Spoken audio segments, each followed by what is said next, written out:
4.7% votes invalid in March 5's HOR election. Election Commission says invalid vote percentage lowest compared to last 5 national polls. UML finalizes 16 lawmakers under PR category. RSP and Congress to meet tomorrow for selecting candidates. Nepal government implements new policy to mix ethanol with petrol. Move aims to promote local industry and cut fuel imports.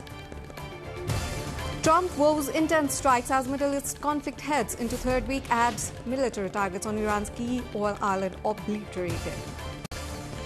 North Korea fires over 10 ballistic missiles into sea. Tensions rise amid US-South Korean drills and Trump's push for dialogue. And Santoshi Shrestha wins half marathon at Pink Marathon 2026 event organized to promote women empowerment and breast cancer awareness. Good evening, I'm Suveksha Rajak. Welcome to NTV World Primetime News. We are coming up to you live from Kathmandu at 1900 hours Nepal time. Elsewhere, it's 13:15 in London, 22:15 in Tokyo, and just after midnight in Sydney. Now the news in details. The Election Commission of Nepal has said that 4.7% votes have been invalid in the House of Representatives member election held on March 5. According to the Commission's assistant spokesperson Kul Bahadur GC, this percentage includes invalid votes from both first past the post and proportional representation electoral systems. The percentage of invalid votes in the House of Representatives member election held in 2022 was 5.06%, while in the HOR election of 2017 it was 5.18%. In the second Constituent Assembly member election held in 2013, 4.96% votes were invalid. Similarly, in the first Constituent Assembly election in 2008, 5.15% votes were invalid. According to the Commission, fewer votes were invalid this time compared to the previous 5 elections of Nepal. The CPN-UML has finalized the names of 16 lawmakers to be recommended under the proportional representation PR system.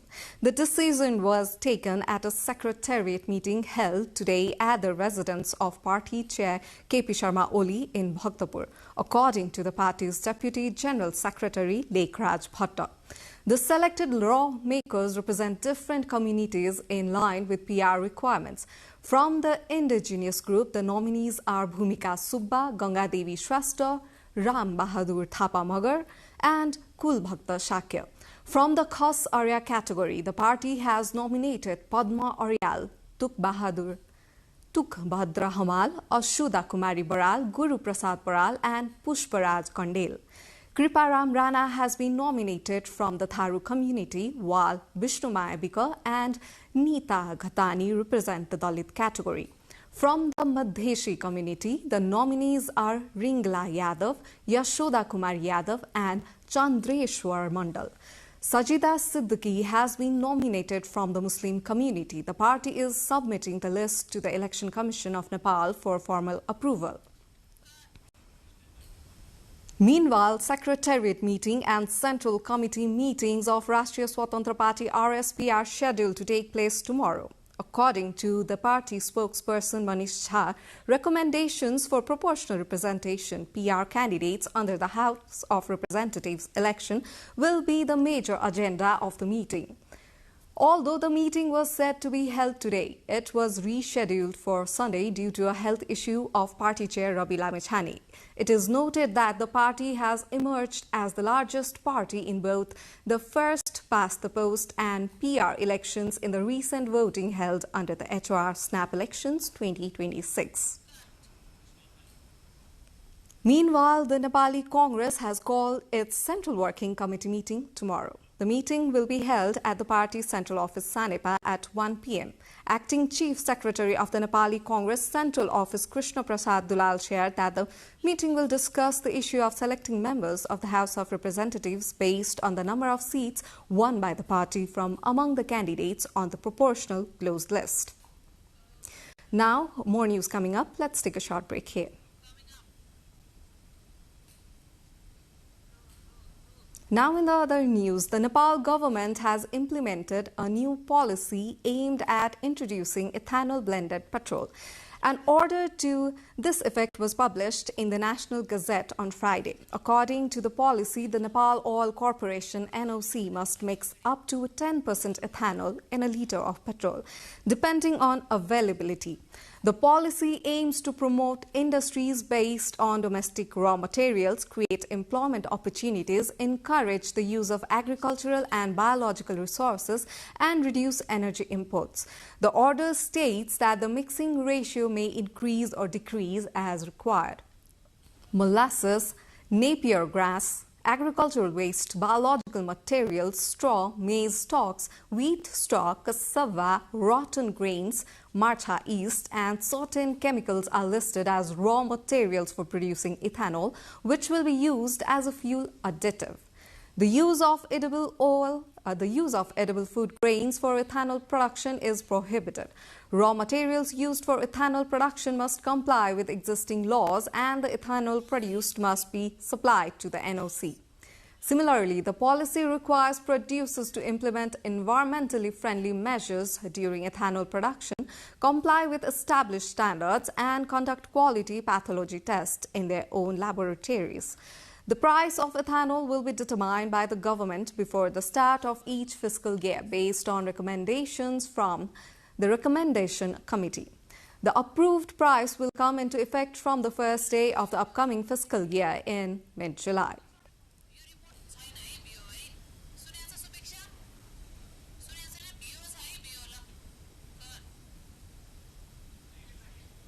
Nepal's pharmaceutical industry is expanding rapidly, now producing nearly half of the medicines used in the country. Yet despite the progress, Nepal still imports drugs worth around 40 billion rupees every year, especially for high-end treatments. Local manufacturers say the cost of producing advanced medicines remains high, as most active pharmaceutical ingredients are imported. Domestic companies already supply antibiotics, painkillers, vitamins and drugs for diabetes and blood pressure, and have begun producing medicines for cancer and chronic diseases, a step toward self-reliance. The Nepal Pharmaceutical Manufacturers Association says 84 active firms aim to raise market share from 50 to 80% within 3 years. But experts warn stricter patent rules could pose challenges once WTO waivers expire. These issues were in focus at the 10th Nepal Pharma Expo in Kathmandu, where 205 stalls showcased innovation under the theme Health for Tomorrow.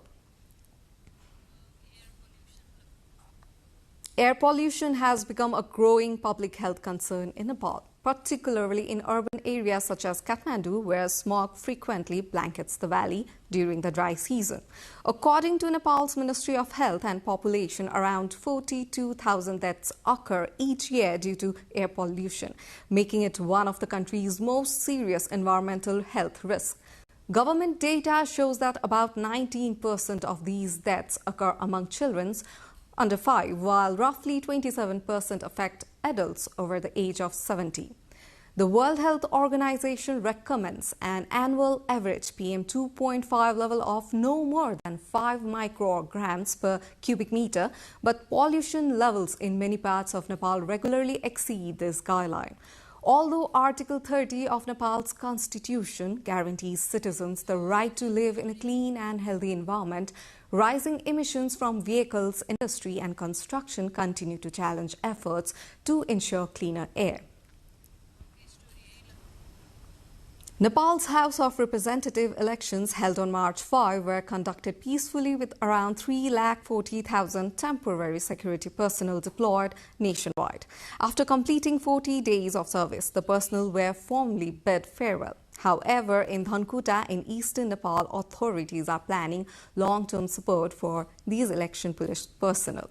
Our teammate Rojina Rai reports with local correspondent Ishwa Thapa from Dhankuta. Temporary security personnel hired for the House of Representatives elections on March 5th have completed their 40-day service. They were formally bid farewell through various functions across the country.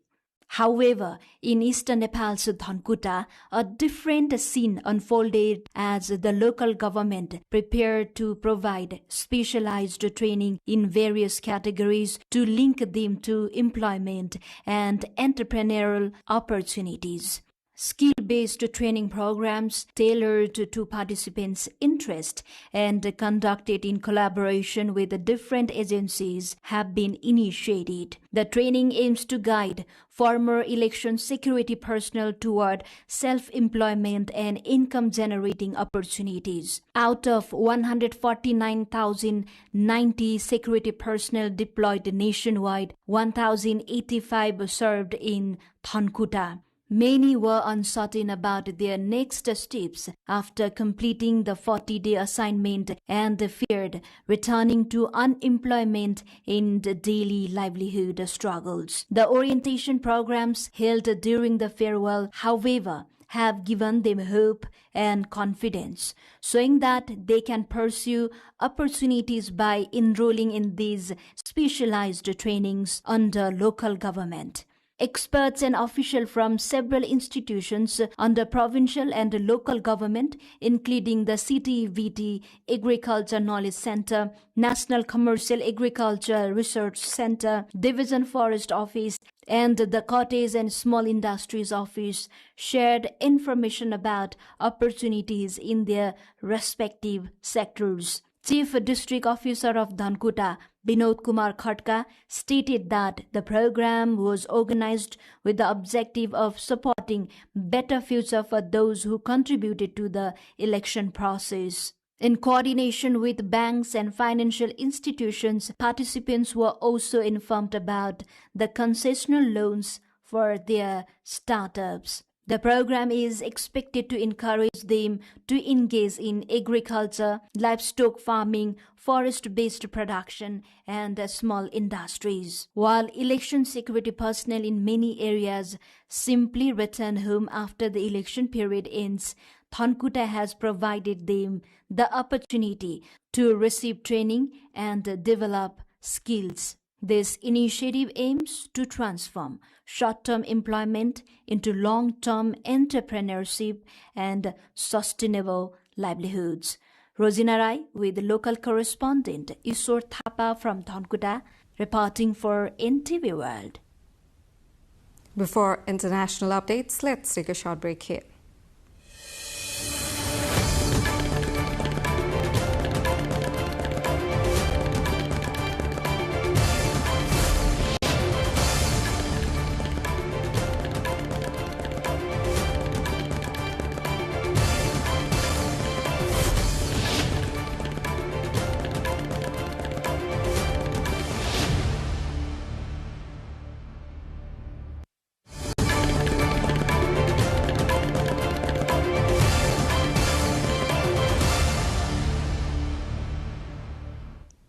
Welcome back. You are watching NTV World Primetime News, and it's time for international updates. U.S. President Donald Trump, in an interview with Fox News Radio, has said American forces would strike Iranian targets very hard in the days coming up, signaling an intensification of the U.S.-Israeli campaign as the war in the Middle East approaches this third week. Trump also has said military targets on Iran's key oil island Karg have been totally obliterated. So they are able to basically shut off the Strait of Hormuz. The word is that you're about ready to escort these oil tankers through. Is that true? Well, we would do it if we needed to, but you know, hopefully things are going to go very well. We're going to see what happens. A lot's going to be. We've already damaged them so badly, it would take years for them to ever rebuild. And we're going to be hitting them very hard over the next week. Meanwhile, Israeli Defense Minister Israel Katz said the war with Iran is entering a decisive phase as tension escalates in the regional conflict. He praised Donald Trump and Benjamin Netanyahu for the U.S. military strike on an Iranian oil island, calling it a heavy blow to Tehran. המאבק העולמי והאזורי מול איראן, אותו מובילים נשיא ארצות הברית דונלד טראמפ וראש ממשלת ישראל בנימין נתניהו, עולה מדרגה ונכנס לישורת ההכרעה שתימשך ככל שידרש. אני מברך את הנשיא טראמפ על המכה הקשה שהנחית הלילה צבא ארצות הברית על אי הנפט האיראני. On the other side, Hezbollah chief Naim Qassem said the group is prepared for a long confrontation with Israel amid escalating tensions. He said Hezbollah is ready for battle and warned that Israel could face unexpected developments in the battlefield. لقد أعددنا أنفسنا لمواجهة طويلة وإن شاء الله سيفاجؤون في الميدان. تهديدات العدو لا تخيفنا. A drone struck the embassy of the United States, Baghdad, on Saturday with smoke seen rising from the diplomatic compound. The attack targeted the mission in Baghdad shortly after strikes in the capital killed 2 Iran-backed fighters, according to multiple sources. Security officials said investigations are underway that determine the group behind the drone strike. The incident comes amid rising tensions involving Iran-aligned armed groups in Iraq. An intercepted drone strike hit one of the Middle East's largest oil storage facilities at the port of Fujairah in the United Arab Emirates, forcing the suspension of some operations. Large plumes of smoke were seen rising from the energy complex after the incident. Officials said the strike targeted a key global oil storage and shipping hub. The attack comes as Iran warned that companies cooperating with the United States could face retaliation if Iranian energy facilities are attacked. 2 more international updates, but time to go for a short break again. Do stay tuned.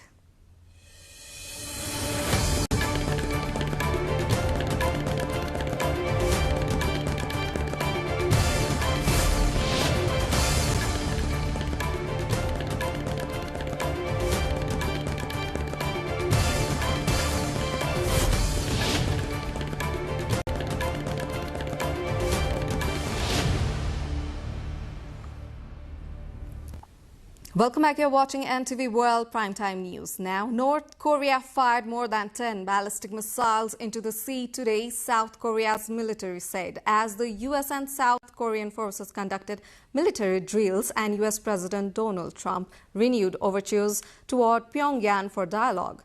The missiles were launched from an area near the capital Pyongyang around 1:20 p.m. local time towards the sea off the country's east coast, South Korea's Joint Chiefs of Staff said in a statement.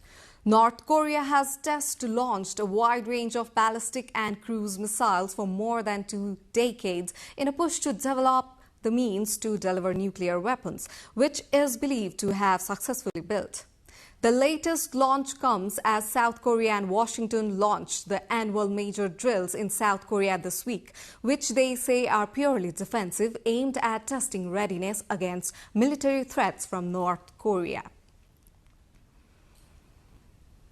India has taken another step in advancing its space launch capability after ISRO successfully carried out a sea-level hot test of the CE-20 cryogenic engine in Tamil Nadu.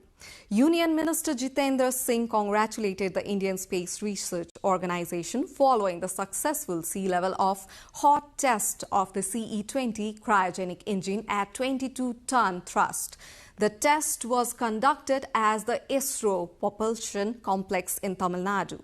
The minister also said the test incorporated key features including a nozzle protection system and a multi-element igniter, representing an important advancement in India's cryogenic propulsion technology. He added that the successful trial further strengthens the reliability of the LV-M3 launch program and reinforces India's growing capabilities in advanced space propulsion systems. Bernard Revert, a 62-year-old world champion cheesemonger, has become a key figure in sourcing rare and exceptional cheeses for Michelin-starred restaurants from his shop in Grenoble, France. Murray Revaud, who won the World Cheesemonger Championship 2007, goes beyond maturing cheeses. He actively tracks down, uncovers, and sometimes rescues forgotten varieties at risk of despairing. His work has made him a trusted supplier for top chefs, providing unique cheeses that elevate high-end menus. Experts say his efforts not only preserve culinary heritage but also support small-scale producers whose traditional cheeses might otherwise vanish. Through his meticulous sourcing, Murray Revaud continued to shape the landscape of French fine dining and artisanal cheese. In Gdańsk, Poland, a new generation of designers is modernizing ancient amber using aerospace-grade technology and virtual reality. At the Academy of Fine Arts, students utilize CNC milling and 3D printing to transform Baltic gold into minimalistic, high-tech jewelry far removed from traditional souvenirs. While amber has been prized for 14 million years for its unique fingerprints, but these budding artists are hacking state-of-the-art tools and AI to push the material's creative limits. Their goal is to bridge the gap between historic trade routes and contemporary ready-to-wear galleries, ensuring the fossilized resin remains relevant for the modern consumer.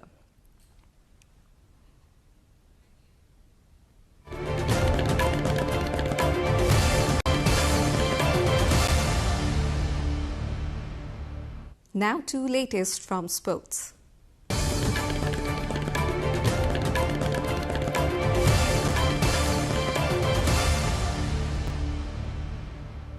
Santoshi Shrestha, a runner from Nepal's Dhading district, secured first place in the 21.1-kilometer half marathon at the Pink Marathon held in central Lalitpur district today.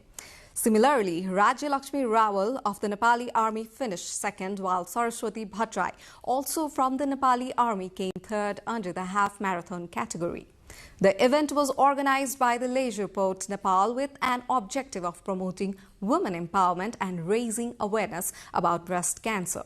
The program began early in the morning with a Zumba session at 6 a.m. followed by a series of races covering different distances.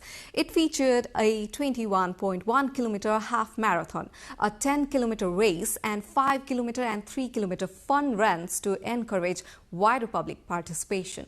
Under the 10-kilometer race, Nirmala Kesi of the Nepali Army claimed first place, following by Asha Raut of the Armed Police Force in the second position and Sumitra Chaudhary of the Nepal Police in the third position.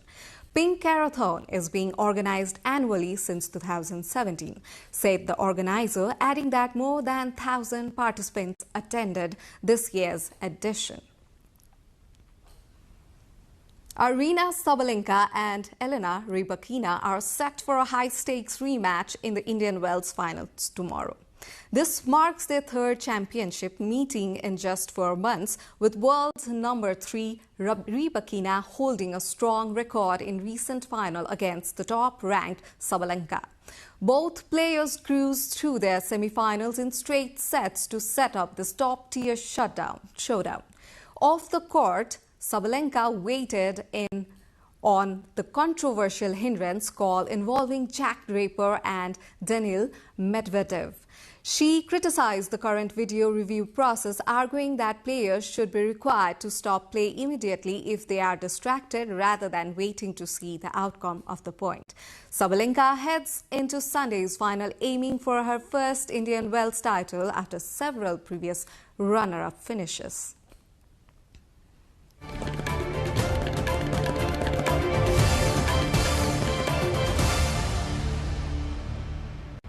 This brings us to the end of this news bulletin. But before we say goodbye, a reminder of headlines.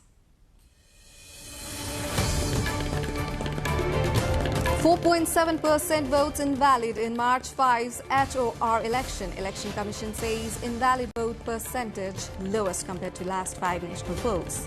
UML finalizes 16 lawmakers under PR category. RSP and Congress to meet tomorrow for selecting candidates. Nepal government implements policy to mix ethanol with petrol. Move aims to promote local industry and cut fuel imports.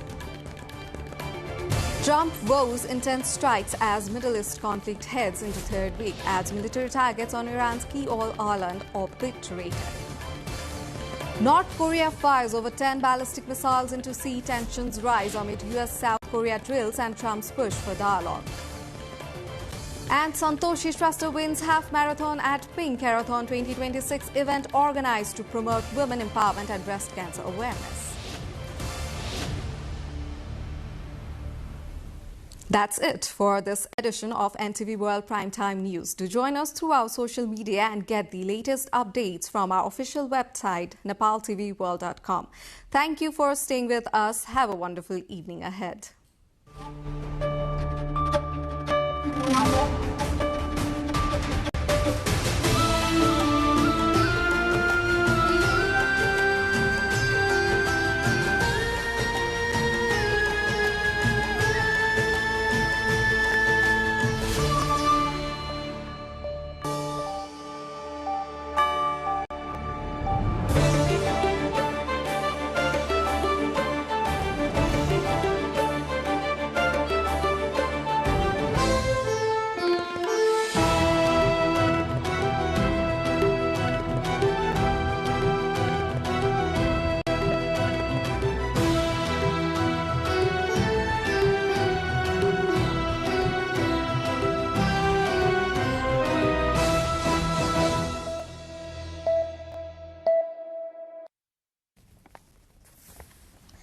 Welcome to the studios of NTV World in Kathmandu.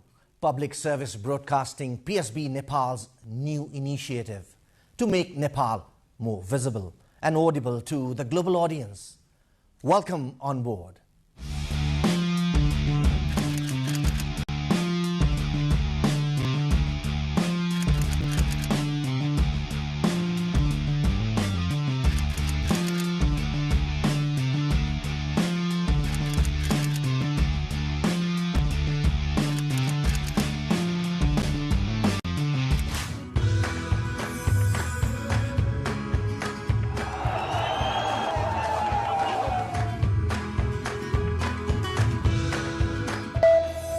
This is NTV World, facts that speak, insights that matter. Telling the stories of a changing planet. NTV World, Nepal's perspective to the world. Exploring the heartbeat of Nepali creativity. This is NTV World. The power of story shaped by technology. NTV World. Unearthing Nepal's hidden heritage. Discovering the timeless Nepal. Telling stories that endure across centuries. Where culture breathes, stories bloom. When the world moves, we make a sense of it. NTV World. Taste of Nepal. Every recipe, every flavor tells the story. Journalism in the digital age. Fast, focused, verified. Stories hold power. Stories reflecting life. Stories of the hinterlands. Reporting for NTV World. This is NTV World. Welcome to News Hour. This is NTV World. Welcome to Primetime News. One story at a time. Crossing borders, connecting voices, where Nepal meets the world in dialogue. This is NTV World, Nepal's perspective to the world. Voices that connect Nepal to the world, bringing perspective, region and relevance to every story. NTV World, Nepal's perspective to the world. Stand by. Mic is on. 3, 2, 1, cue. We are NTV World.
कुण्डमा जानुभएको छ, म पनि पुगेर आएँ। दुधकुण्ड असाध्यै पवित्र स्थल, यो हिमाल काखमा रहेको तीर्थस्थल हो, पुण्यस्थल हो, देवस्थल हो र त्यहाँ चाहिँ एकचोटि पुग्नै पर्दो रहेछ। त्यहाँ पुगेर जुन आनन्दको अनुभूति हुन्छ त्यो चाहिँ कहीँ पनि पाइँदैन भन्ने चाहिँ महसुस भयो।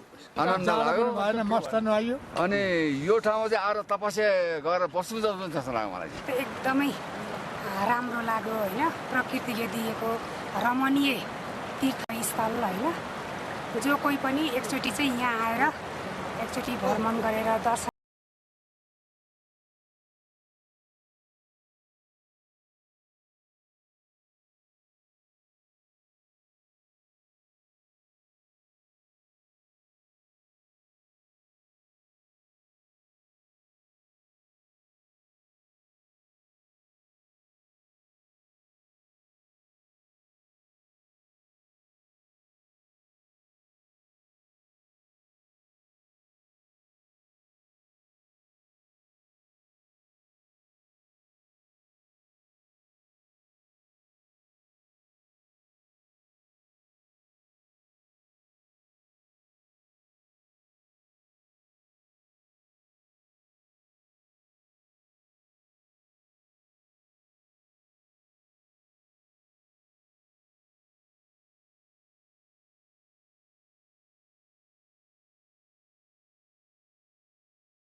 This is The World This Week, your weekly roundup of the latest international events and updates. This is me, Bhavana Casey.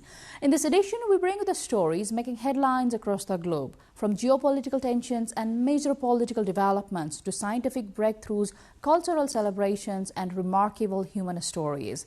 We have all that you need. Let's begin with the Middle East, where tensions continue to escalate, raising concerns about regional stability and global security. The conflict between the United States, Israel and Iran has intensified with heavy airstrikes and retaliatory missile attacks across the region.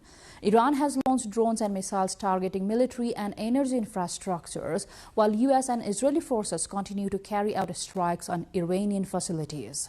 The conflict in the Middle East has entered its third week with no signs of easing, raising concerns about regional stability and global security.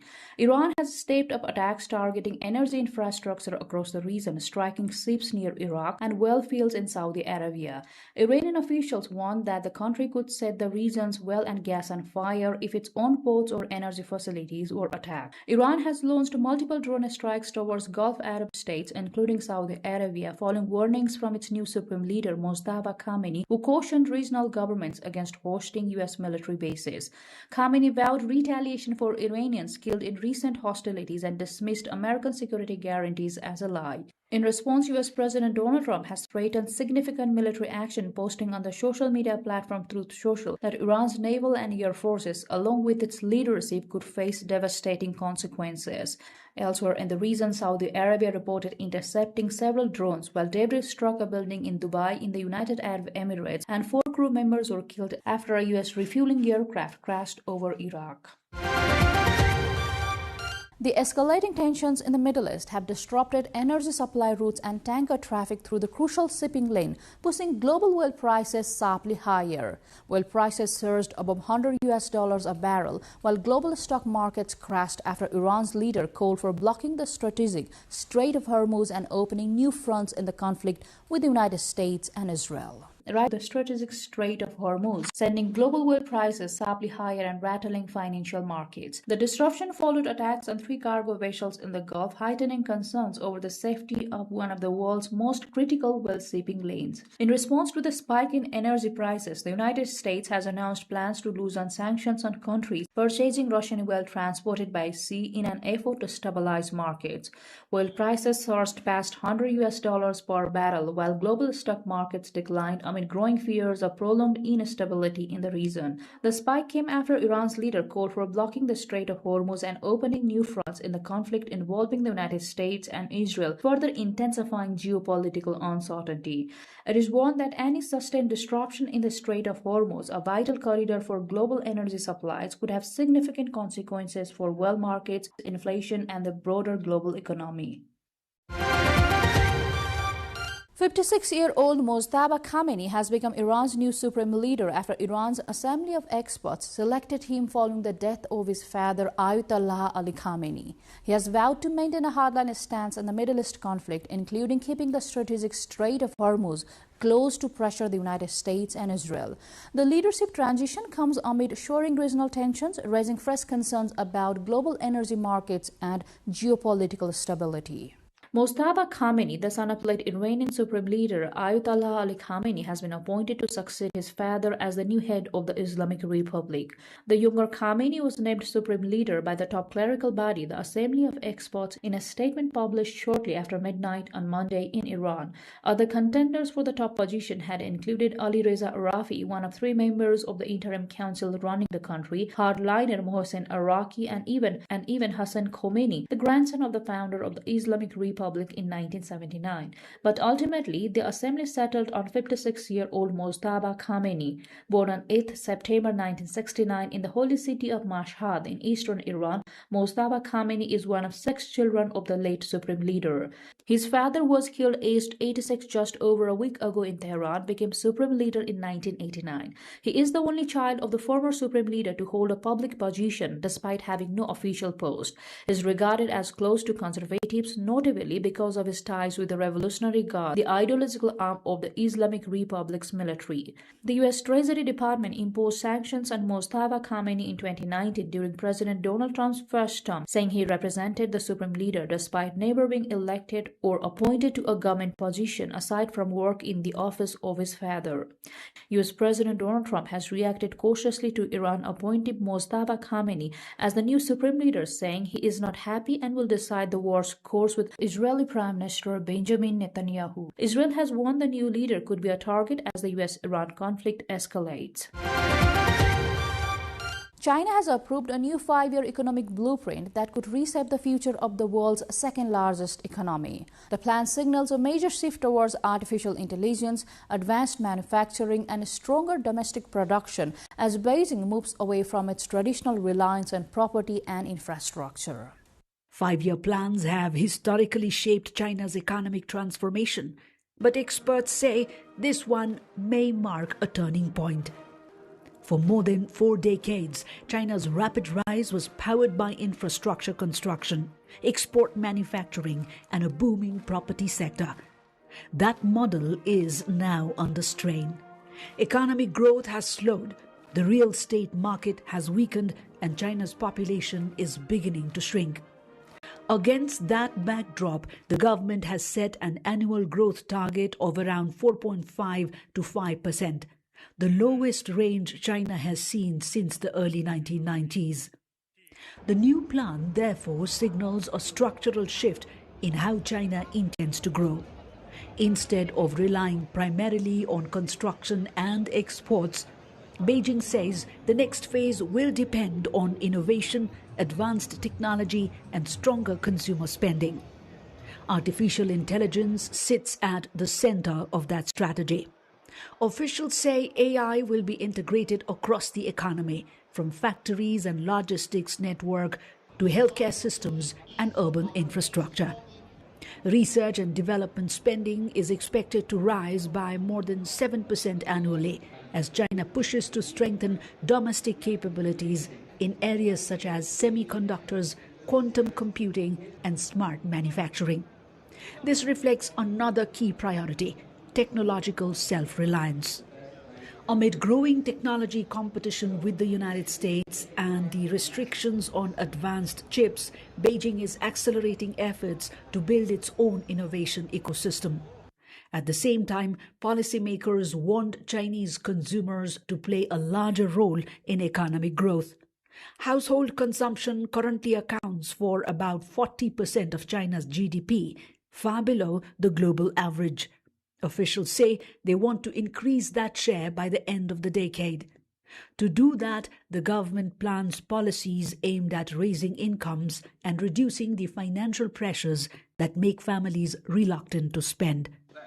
Those include expanding elderly care services, supporting families raising children, and narrowing the income gap between urban and rural residents. Chinese leaders describe this approach as investing in people, the idea that households are more likely to spend when they feel secure about jobs, healthcare, and retirement. But the transition will not be easy. China's property sector, once responsible for roughly a quarter of economic activity when related industries are included, has been in a prolonged downturn since 2021. Falling home prices have eroded household wealth and confidence. Demographic pressures are also intensifying, with declining birth rates and a shrinking workforce posing long-term challenges. Even so, Beijing says the plan will reinforce China's role in the global economy. The strategy includes expanding renewable energy, accelerating the shift towards a low-carbon economy, and continuing to open parts of China's market to foreign investment. For the rest of the world, the stakes are significant. China is the largest trading partner for more than 120 countries, a major manufacturing hub and a key player in global climate policy. A stronger push into advanced technologies could reshape global industrial competition. Meanwhile, if China succeeds in turning its vast population into a more powerful consumer market, it could create new opportunities for companies and exporters worldwide. But if the transition proves difficult, particularly if weak consumer confidence persists, the effects could ripple through global supply chains and commodity markets. In that sense, the success or failure of China's latest five-year plan will not just shape the country's economic future, it could also influence the trajectory of the global economy in the decade ahead. Shivani Thapa Bosnath, NTV World. A high-profile trial against U.S. tech giants Meta and YouTube is nearing its conclusion, with plaintiffs alleging the companies designing their platforms to foster social media addiction. Meta, the multinational conglomerate behind Facebook, Instagram, and WhatsApp, and YouTube, owned by Alphabet, face claims that their algorithms and features deliberately encourage prolonged user engagement, especially among the teenagers. A high-profile trial against U.S. tech giants Meta and YouTube is approaching its conclusion, with plaintiffs claiming the companies deliberately engineering their platforms to foster social media addiction. Meta, the parent company of Facebook, Instagram, and WhatsApp, and YouTube owned by Alphabet, are accused of using algorithm and features designed to keep users, especially the teenagers, engaged for extended periods. The case, closely watched by policymakers and public health experts, could set a precedent for how social media companies are held accountable for the mental health impact of their platforms. Plaintiffs allege the companies were aware of the harm their designs could cause but prioritized profit over user safety. Executives from both the companies have denied the allegations, arguing that their platforms provide tools for safe use and that users and parents also bear a responsibility. It is said the trial's outcome could influence future regulations on social media design and ease appropriate safety measures worldwide. NASA says it's on track to launch its Artemis 2 mission in early April, which will see astronauts fly around the moon for the first time in more than 50 years. The rocket had been set to blast off in March, but after a helium leak was discovered, it was returned to the Vehicle Assembly Building in Florida for repairs. This launch had been delayed after a helium leak forced the Space Launch System rocket to return to the Vehicle Assembly Building in Cape Canaveral for repairs. NASA officials say the issue has been resolved and the rocket is scheduled to roll back to its launch pad. We are on track for a launch as early as April 1st, and we are working toward that date. I'll say the launch time on the April 1st is at 6:24 p.m. I also wanted to note, I'm sure many... It has already been delayed by 2 years after problems were found with the heat shield on the first Artemis mission, which saw the Space Launch System and Orion capsule fly to the moon without any people on board. It will also be the first human flight on NASA's Mega Moon rocket. NASA official Lori Glaze further acknowledged that Artemis 2 is a test flight and carries inherent risk, but says the team and hardware are fully prepared for the mission. Within those 6 days between the 1st and the 6th, we can't always turn around every day for an attempt. We would anticipate on the order of about 4 opportunities within that 6-day period. Again, while I am comfortable and the agency is comfortable with targeting April 1st as our first opportunity, just keep in mind we still have work to go. There are still things that need to be done within the VAB and out at the pad. And as always, we'll always be guided by what the hardware is telling us, and we will launch when we're ready. I want to close just by... The Artemis 2 flight marks a critical step towards returning humans to the moon and advancing deep space exploration for future missions. It is launched, the mission will skip a wet dress rehearsal, the final pre-launch fueling test, to stay on schedule. Chiang Mai Zoo celebrated Thai National Elephant Day with a traditional Khan Toke feast and a colorful parade to promote the conservation of Thailand's national animal. The event highlights the cultural, historical and ecological importance of elephants while offering educational activities and interactive exhibits for visitors. Chiang Mai Zoo celebrated Thai National Elephant Day with a traditional Khan Toke fruit feast and a parade to promote conservation of Thailand's national animal. The event featured a colorful parade led by the Chayo elephant mascot, youth groups and Jewish staff at the Asian Elephant exhibit. The celebration aimed to highlight the historical, cultural and ecological significance of elephants in Thailand. The highlight of the day was a massive Khan Toke buffet consisting of bananas, corn, carrots, pumpkins and grass prepared according to nutritional standards. To boost tourism, the zoo also introduced a new mascot, Dao Nuyaya, as a companion to the existing Chayo mascot. The festivities included educational booths for youth featuring quiz games, elephant mask making workshops, and a painting session where participants wrote messages advocating for elephant protection. A Saudi medical team has successfully separated Somali conjoined twins Rehema and Ramla during a complex 12-hour surgery in Riyadh. It marks the 68th successful operation under the Saudi conjoined twins program. A team from the Saudi Conjoined Twins program successfully performed a complex 12-hour surgery to separate Somali conjoined twins Rahma and Ramla at King Abdullah Specialist Children's Hospital, officials said Monday. The procedure, conducted in 8 stages, involved 36 consultants, specialists, and technicians from anesthesiology, pediatric surgery, urology, orthopedic surgery, and plastic surgery, along with nursing and technical staff. Dr. Abdullah bin Abdul Aziz Al Rabia, Supervisor General of the King Salman Humanitarian Aid and Relief Center and head of the surgical team, described the operation as the 68th successful procedure under the Saudi Conjoined Twins program. Since its establishment, the program has treated 156 sets of conjoined twins from 28 countries, highlighting Saudi Arabia's role in international medical humanitarian work. Officials emphasize that the surgery demonstrates the kingdom's humanitarian and medical leadership at both regional and global levels. The medical team's dedication was hailed as a significant achievement for Saudi Arabia's healthcare sector. The twins' parents expressed gratitude to the Saudi leadership for the specialized care and hospitality extended during the daughter's treatment and wished continued security and prosperity for the kingdom. Rahma and Ramla are reported to be recovering steadily following the operation. In the rainforest of the Philippines, entomologist Christian Lucanas spends his nights searching for cockroaches by headlamp, studying the often misunderstood insects and highlighting their vital role in maintaining healthy forest ecosystems.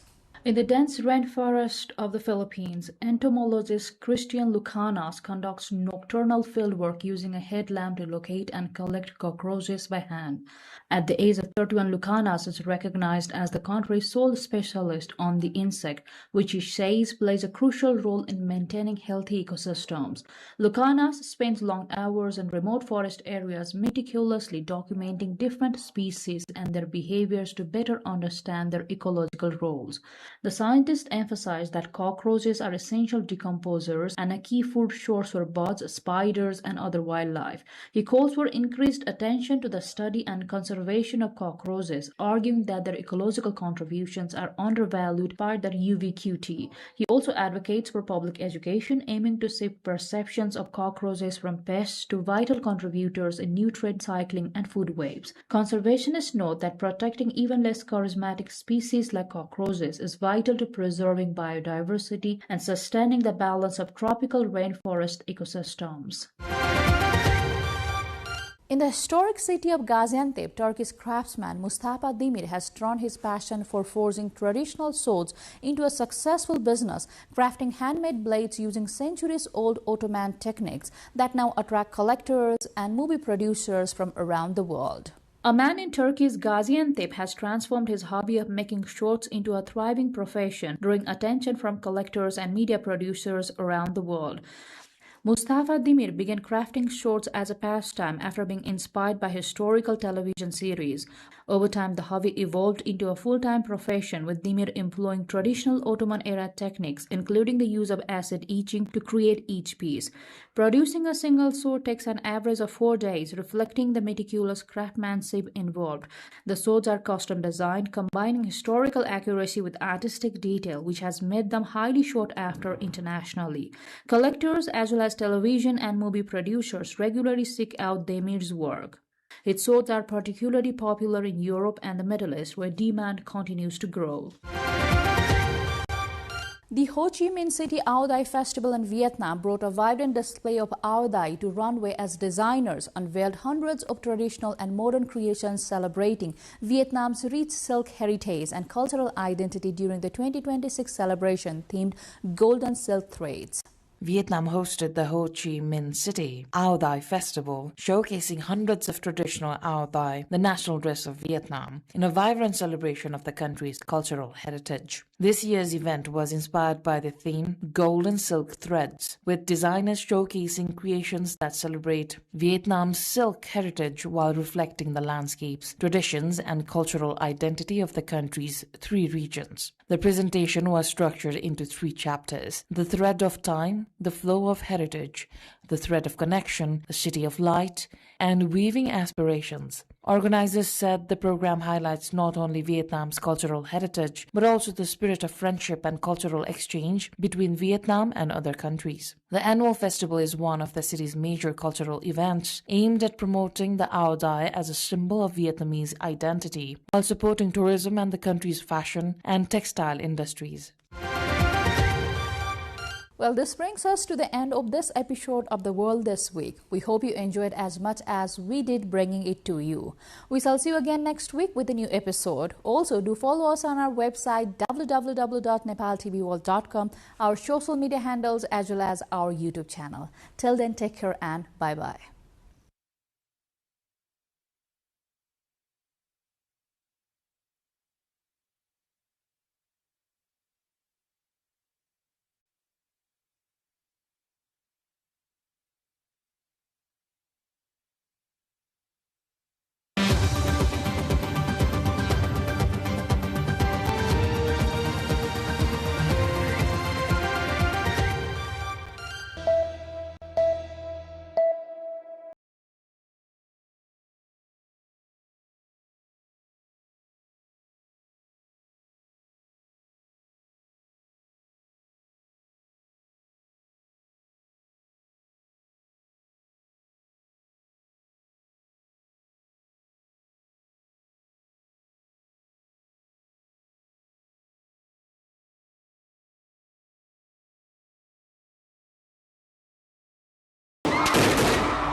Some moments define a nation, some moments test it.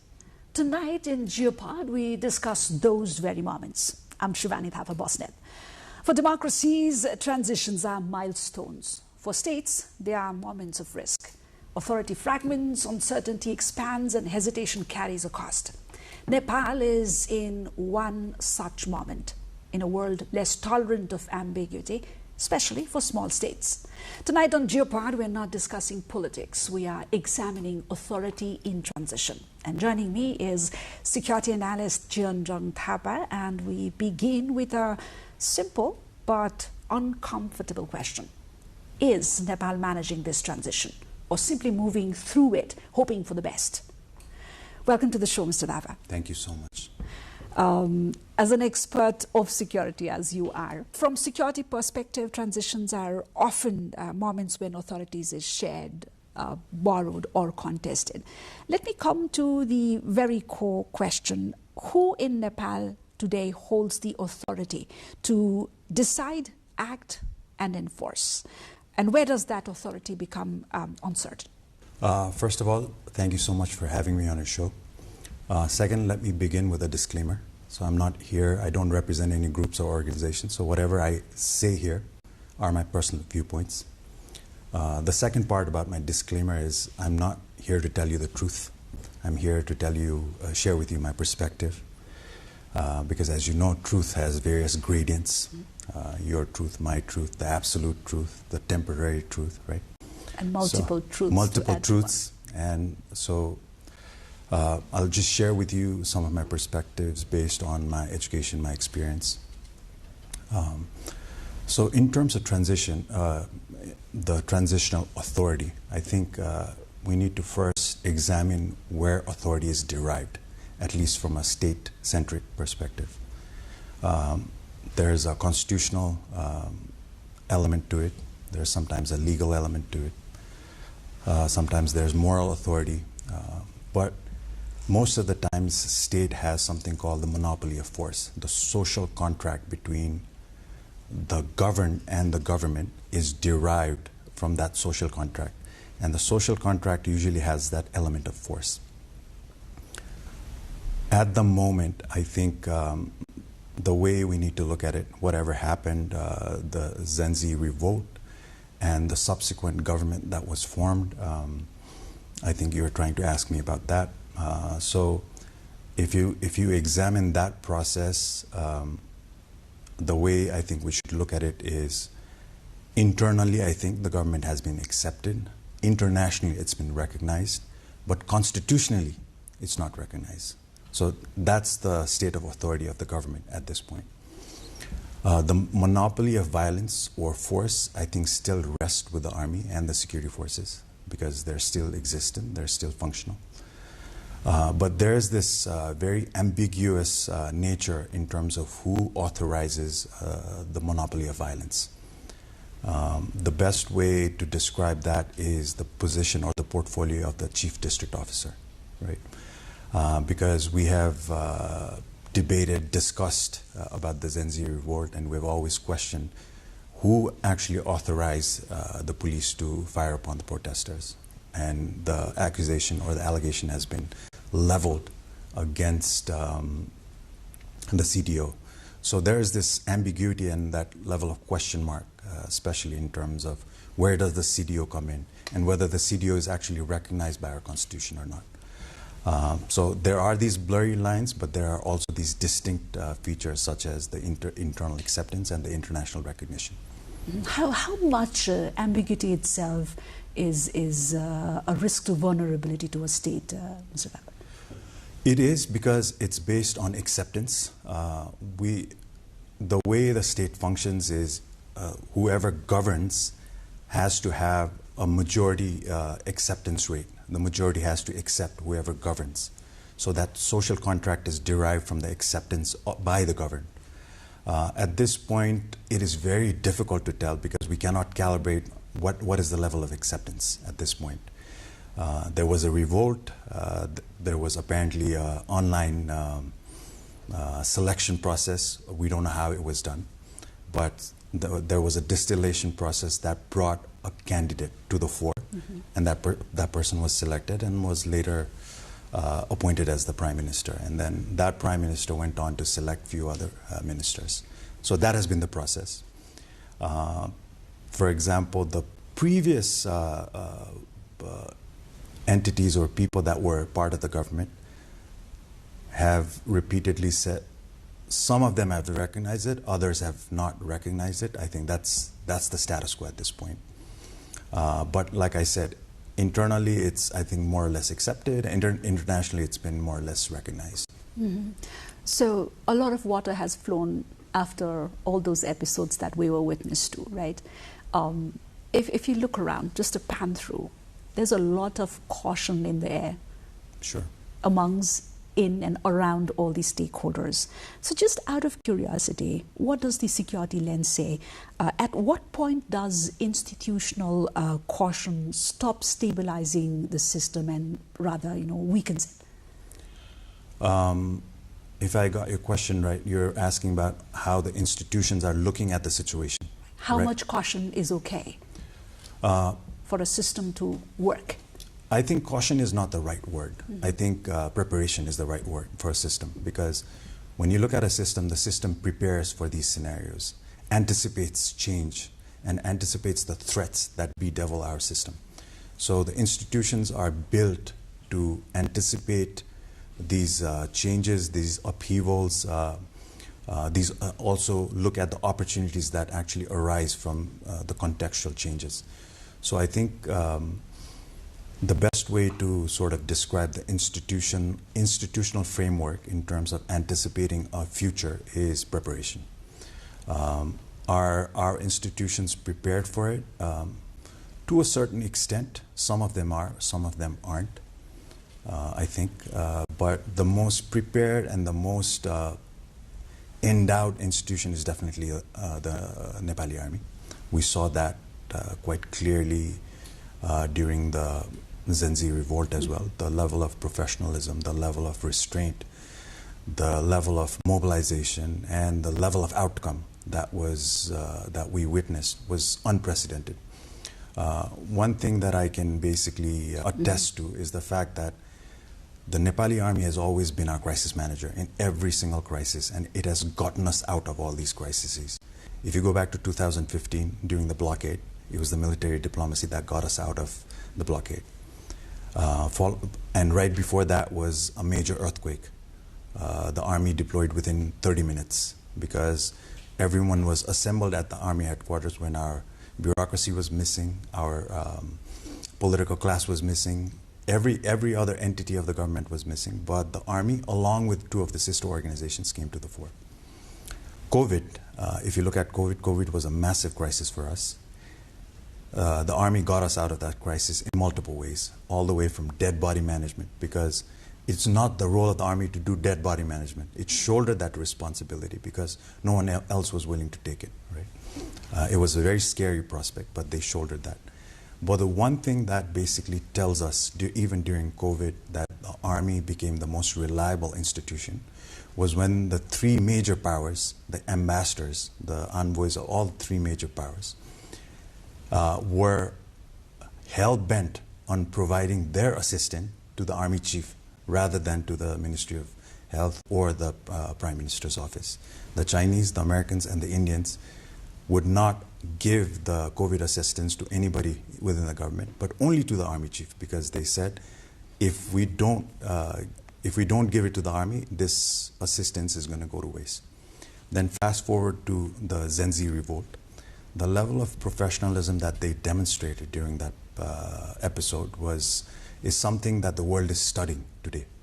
Not a single bullet was fired during that whole episode. Not one looting, not one excessive use of force.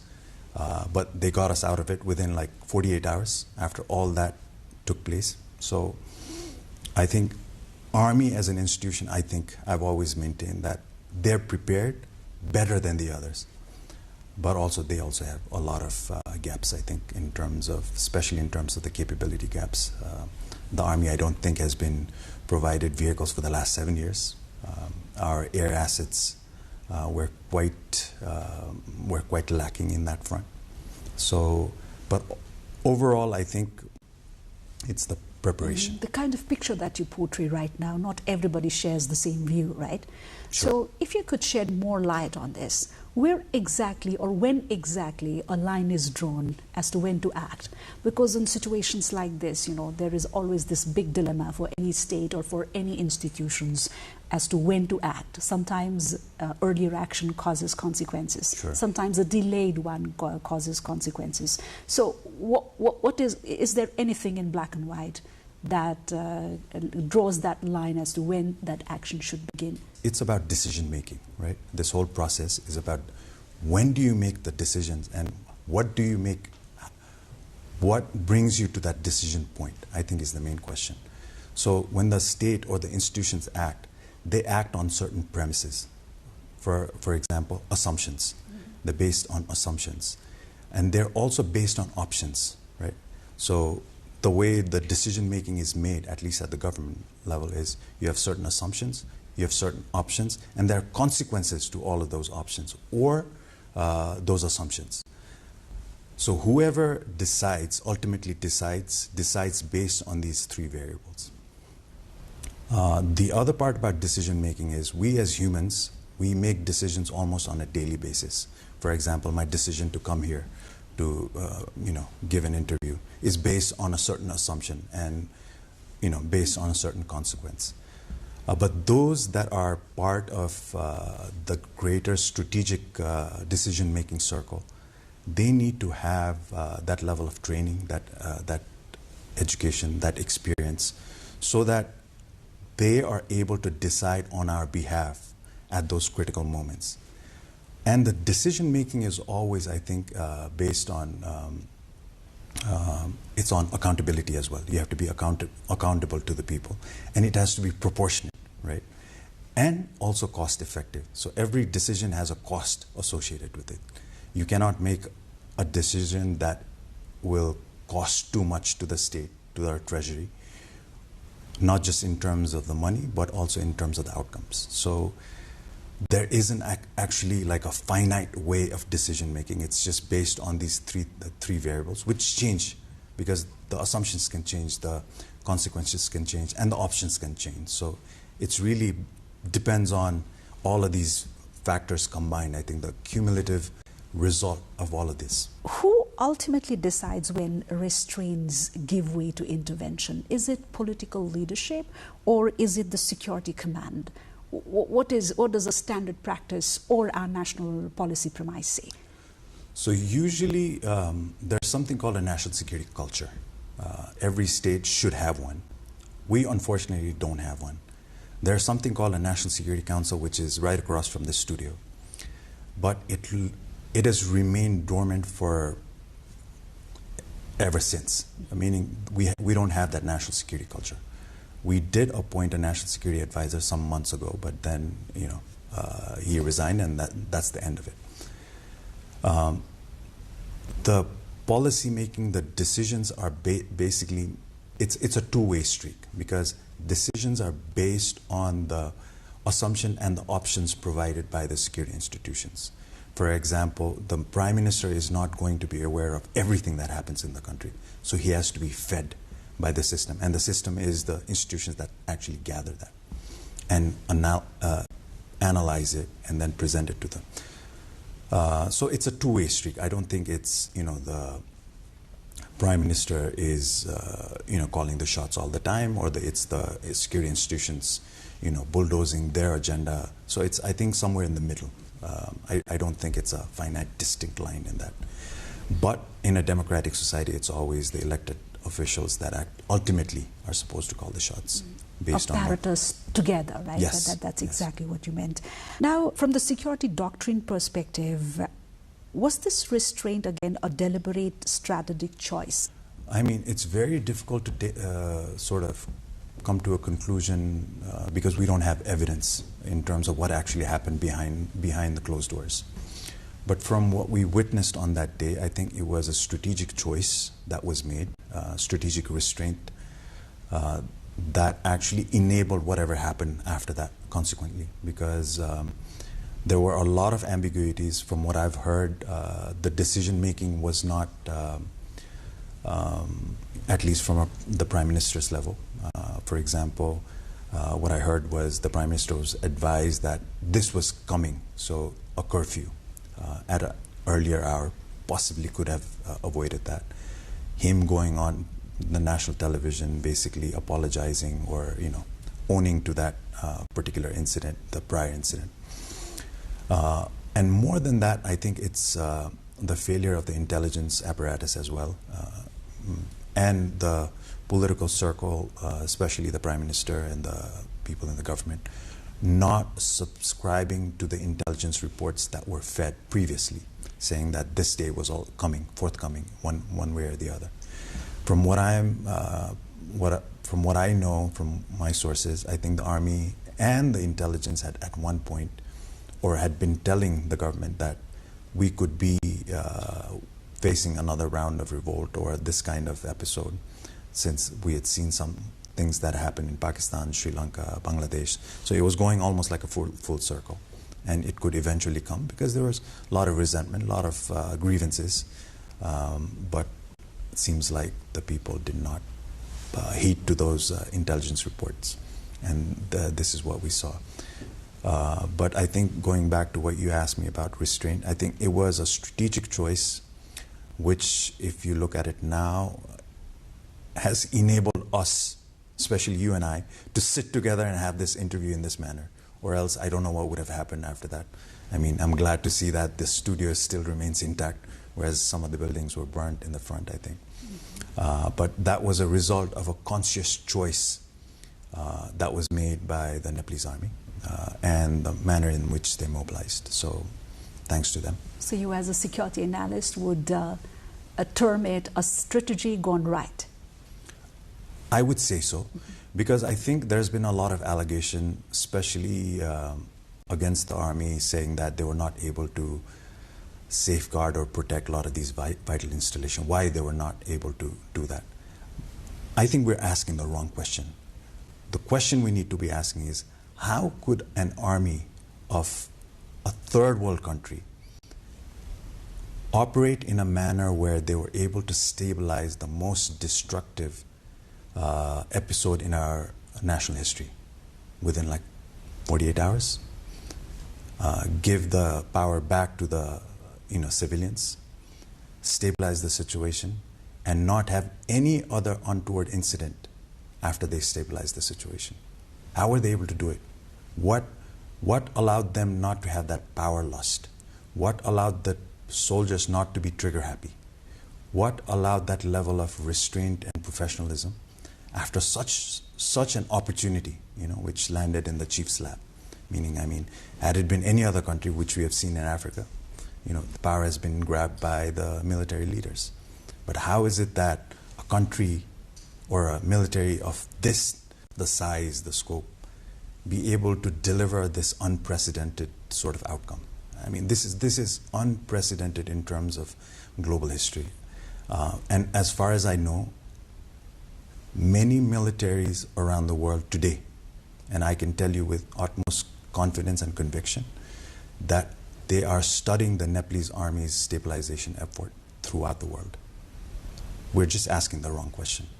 Because yes, there were loopholes, there were shortcomings, of course there were. But overall, the outcome they were able to deliver to this country is absolutely unprecedented. Fast forward to today, this moment, Mr. Thapa, when the nation is gathering itself, rising from the rubble or from a complete reset mode to gaining a little momentum, right?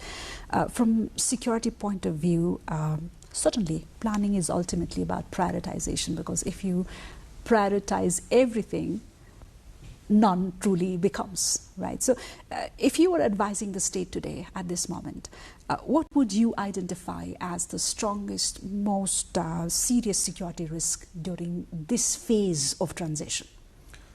So, there's a saying that Nepal has always been in this perpetual loop of transitions. So the first thing is, the risk is always that we will go into another transition. There's always a risk of that. But I've identified a few risks which are both internal and stem from external context as well. The first one is internal discord, the level of polarization that has taken place or is about to take place. may bring us to a whole different level of threat landscape. So that's number one, the internal discord and polarization. Second is international influence, international imposition, and international intervention. That is something that we want to avoid at all costs. Influence is always there because of the money they give, because of their power, because of their leverage. Impositions do take place, but intervention is something we want to avoid at all costs. Because on that fateful night, had the Nepalese army failed to stabilize, the consequences would, we know what the consequences would have been. There were international forces ready to be dropped in and take over, right? So that's something we need to avoid. The second, the other part is international isolation, which is something we need to avoid at all costs. We already know that visa restrictions are already happening because of what just happened. We need to avoid that international isolation because we need access to the world. The more access we have, that brings us more security. And international investment.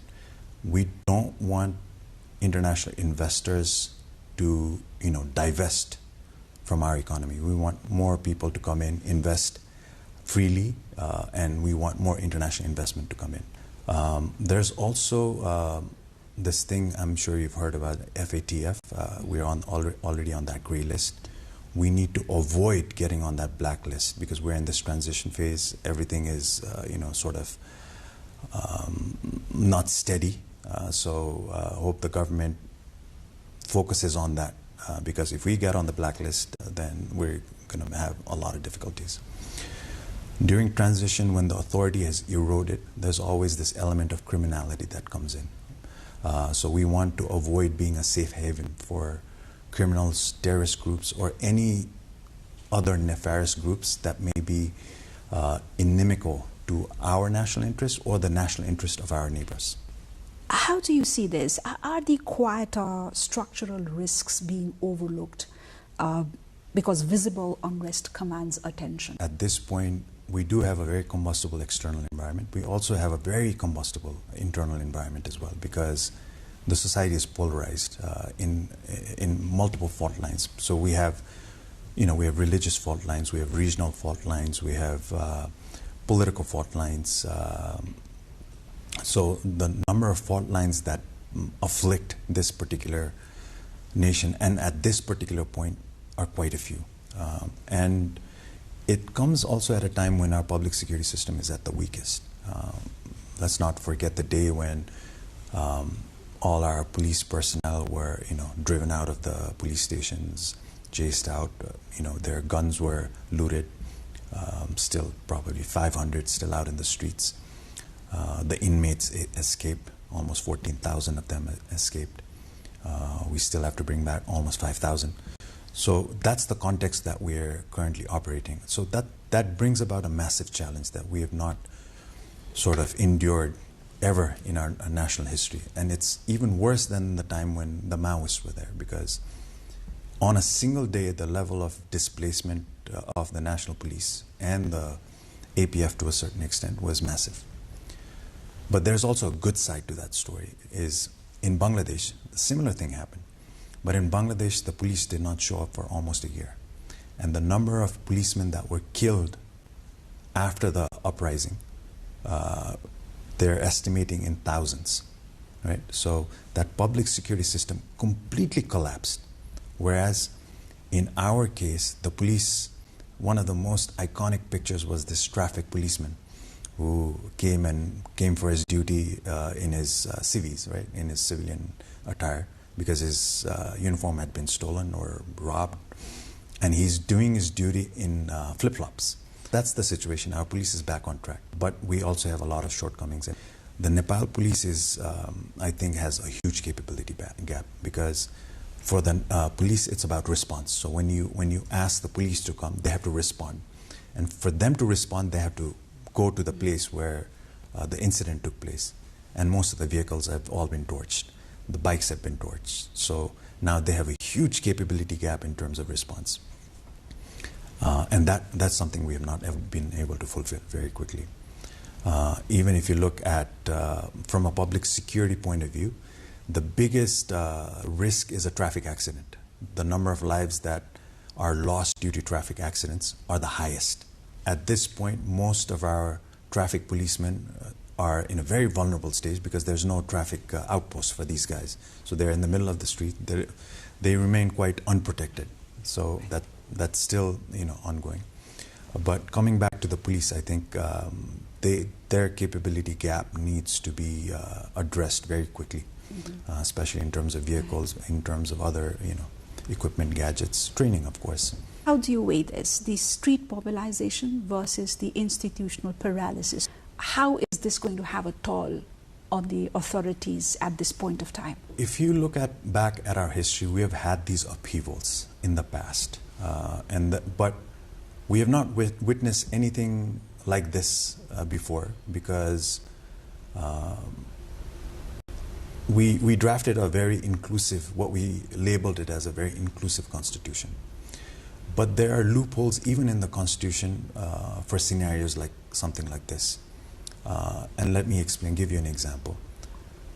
A prime minister can be changed if the prime minister dies, if he resigns, if he's voted out of office. But there's no scenario where a prime minister is chased out of his office or has to flee in a helicopter by a mob or by a crowd which is unhappy. So and then how do you sort of address that constitutionally? So I think there are these, as Donald Rumsfeld once used to say, we live in a world where there's known knowns, known unknowns, and unknown unknowns, right? So I think we as a nation, we as a state, we need to have better preparation for those known unknowns and the unknown unknowns, because the more prepared you are for these unanticipated events, I think you can address them. So that level of scenario planning, that level of, but it all comes back to the national security culture, developing a national security culture that actually is constantly looking at threats upon our nation, planning and informing our system, saying like, these are the threats that we're anticipating, we're enduring, and allowing people in the government to sort of be abreast about what's actually happening within the country and outside the country as well. We're discussing the nature of the event and the transition, the event that led to this transition, very unprecedented, maybe not calculated at all by the state or any agencies, right? And one of the major characters was how digitally driven this was, and then a sort of a leaderless public movement. How does this change the state's traditional calculus of control and response? How do you think now the institutions, the major stakeholders will rise up to this occasion, because we are almost not even halfway through this transition? One of the things that the state has to prepare for is to take into account that we as human beings, we as nationals now inhabit two different spaces. One is the physical space, and the other is the digital space. We have footprints that you can see, but we also have digital footprints that we need to be prepared to sort of track down. So I think that's the context that we'll be operating in. And the digital domain is a lot more critical now, because your wealth, my wealth, is not in, the denominations are in data, right? So data is a big part of our national security architecture. We need to protect our data infrastructure, because our wealth is, for example, if you have 1,000 rupees, it's now in data. If someone with the ability to sort of intrude that infrastructure and erase that data makes you vulnerable, makes all of us vulnerable. So I think the state needs to plan, prepare for that, contingency that we now live in a dual space world where digital domain is also a very critical factor for every single human being. How much are our institutions equipped to track and trace these footprints, and also to add to track to understand the crowd dynamics of unidentified leadership? How equipped are we? In our case, we are quite primitive in that front. Our cyber we've always been sort of lobbying for something called a cyber command, where we look at the cyber-related threats from a very unified point of view, where we bring the army, the police, the APF, the intelligence together, and come up with a very integrated form of cyber threat identification and threat mitigation sort of approach. It's not there. Police has a cyber bureau which looks pretty much at crime when it happens, but it's very it's not preventative. So it's more like a response point of view. If your system is hacked, then you, as someone that has been whose data has been compromised, you'd go to police and report, and then they'll take action. But we don't have it in a manner where it is viewed from a national security perspective, saying like, what are the threats, cyber threats that could affect us? For example, I think yesterday or the day before, we heard that the National Election Commission's website was hacked, right? I mean, we're holding elections next very soon. The threat of someone intruding or our systems or altering our systems in favor of someone or against someone sort of completely distorts the outcome. So you can see the threat that sort of lies in front of us. We are at the moment looking forward to the House of Representatives elections, right? And elections most often are seen as political solutions, and especially at transitional periods like this, certainly it's treated as an exit from uncertainty. But for security planners, they are also pressure points. While becoming an exit, can it also amplify risks? Oh, that's a wonderful question. I think the best way to look at elections, I think elections are events that are periodic. So, it's a cycle. It's not something that comes and goes completely away. It's periodic, so it's cyclical. And you need to understand the dynamics of what elections are all about. Elections are competitions, right? Between contestants, they're contestants, and they're competing for something. And what are they competing for? It's votes. And why do they compete for votes? Because those votes will sort of take these people into halls of power. And once you get to power, you have access to the treasury, you have the authority to make decisions. So it's a very critical commodity that everyone is vying for.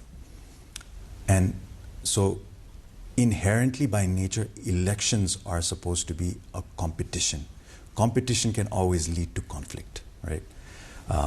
Any incidents can spiral out of control and sort of evolve into a crisis. So that's the dynamic of elections. But then we also need to take into account what elections have delivered to us in the past. We've had several rounds of elections, and if I may submit, we've probably had 16 governments in the past 16 years, right? Has that brought about stability? Probably not. So we've gone from one level of instability to another. And in fact, we have almost tried every concoction, political concoction in that spectrum. The right with the left with the center with the right. Every single permutation under the sun has been tried. And even the last permutation with the Nepali Congress and the UML, the two largest parties, which at one point was thought inconceivable, we saw that. And we saw what happened, right? So elections, I don't think will necessarily, what's the best way to put it? Will not necessarily bring about, good outcomes or sustainable outcomes. It can actually amplify risks. And the process of election is also a very risk-laden process, because if you look at it, let me lay out some of the risks. Clashes between contestants, ballot box looting, harassment, extortion, abduction, killings. These are all inherently part of that election cycle that we may witness. So any of these events or incidents can easily spiral into crises and much bigger risks. So the way I look at it, as you rightly pointed out, elections may be leading us to a more legitimate, sustainable way forward, but it can also create that level of risk if any of these incidents sort of flare up into crises. This time it's going to be even more vicious because the level of polarization is extremely high. And let's not forget, elections are when people invest. There's campaign financing. You have to invest. If you're a candidate, you cannot just go and, you need to print posters, flags. They cost money. So it's a heavy investment for a candidate. And the candidate always tries to win the election because he's heavily invested in it, right? So that level of competition is even going to be fierce this time. Yes, this brings me to the major matter, the political parties. When political parties raise concerns about election security concern beforehand, right, should institutions read them as early warnings or political messaging or both? The security institutions have to read into it anyhow because those are the candidates that are going to be competing for elections. But when they say it's an insecure environment, you have to read it. How would I read it? I would read it as their own personal insecurity, looking at the context, because most of the older political parties feel insecure to go back to their constituencies because we've heard incidents of them being chased away or not being unwelcome. So that level of insecurity is there. But there's also, I think, financial insecurity because campaign financing requires, someone has to contribute. So how many people are now willing to contribute to the campaigns of these older political parties? That's also a question, right? So the physical insecurity, the financial insecurity, and the insecurity also relating to one particular episode of the revolt is the guns and the inmates, because most of the guns that were looted have not come back. We've not been able to bring it back into our fold. So that creates an insecure environment. But also the number of inmates that have escaped, criminals. So that creates a more insecure environment for possibly for some of these candidates, maybe not for all, but the institutions need to read into that and plan accordingly so that they can instill that sense of security so that they are able to go into elections without fear. Mm-hmm. As you said earlier, this is not the first time Nepal is experiencing transition. We've passed through several transitions, prolonged ones and transitions of many other natures. But this one is happening or unfolding in a far harsher international environment, right? So from a security perspective, which assumptions about Nepal's strategic space no longer hold today? The assumptions that we are shielded by two giant powers no longer holds true because there's another power as well. Because at least the perception, at the perception level, our people feel there's a third power that has intervened or that has fiddled around during that revolt. So we are no longer shielded by just these two superpowers. The second assumption I think that no longer holds true is the fact that we only have physical borders. We also have something called a digital border. So because of our digital domain, we also have a digital border that we need to protect. So that no longer holds true. And I think the third one is the fact that the assumption that all the Nepalese reside within the Nepalese territory, that no longer holds true, meaning the voters. So we have elections, but a large number of our population resides all over the world, right? So Nepal is not just within Nepali territory, but Nepali nationals being all over the world. So that assumption that Nepal is just here no longer holds true, I think, because both in terms of a voter perspective, but also in terms of our national security perspective, because the security of our national is paramount. And if you have such large number of nationals that are residing elsewhere, if anything untoward were to happen to them, the obligation of the state does not end at our borders, because it transcends that. It's, whatever happens to our nationals in the US, in the Middle East, in Japan, Korea, we need to step forward. So that assumption that we are only bound or obligated to the people in Nepal no longer holds true, I think. And is non-alignment still a protective posture for Nepal, or has it become more porous? I have a completely different viewpoint on non-alignment because I don't think it's no longer an option for us. It never was.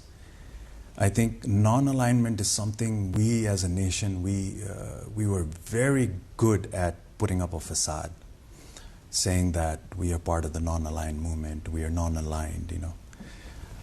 But let me try to sort of not necessarily negate that, but paint a more clearer picture of non-alignment.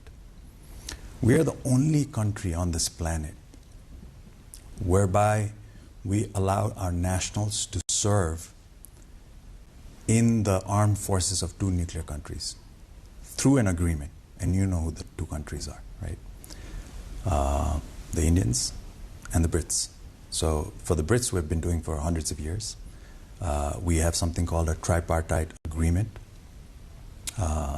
which allows men to also be in the Indian Armed Services. Name one country on the planet that has this kind of agreement, right? If you look at alliances, alliances are usually military in nature, correct? There's no military alliance whereby a country is sending its nationals, allowing its nationals to don the uniform of a different country. We allow that. We actually have 2 countries that have military bases within the country. The Indians have a military base. They have their camps in Pokhara. The Brits have in Pokhara and Dharan as well, in Kathmandu as well. So that whole facade of non-alignment, I don't think it applies to us. We've never been a non-aligned country. In fact, we've always been a multi-aligned country, but we have propagated ourselves and positioned ourselves as a non-aligned country. I mean, people may not agree to that, but that's actually a fact. And just in addition to that, the Indians have come up with this new global outlook called multi-alignment, which Jaishankar has pronounced. They've also said we're going to be strategically autonomous. I don't know how that works. Autonomy and alignment, I don't know how that goes together, but I don't think non-alignment is any longer an option for us.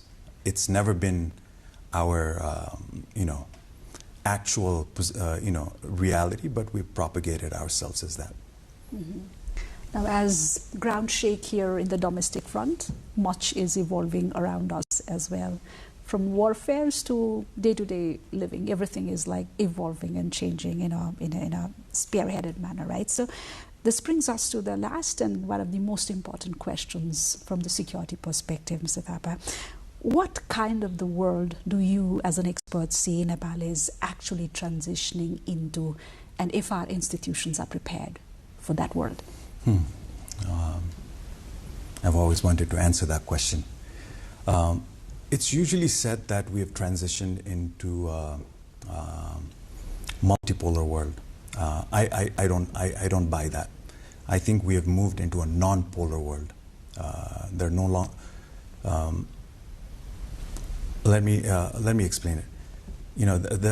I always say there's South Pole, there's North Pole, and there's Nepal.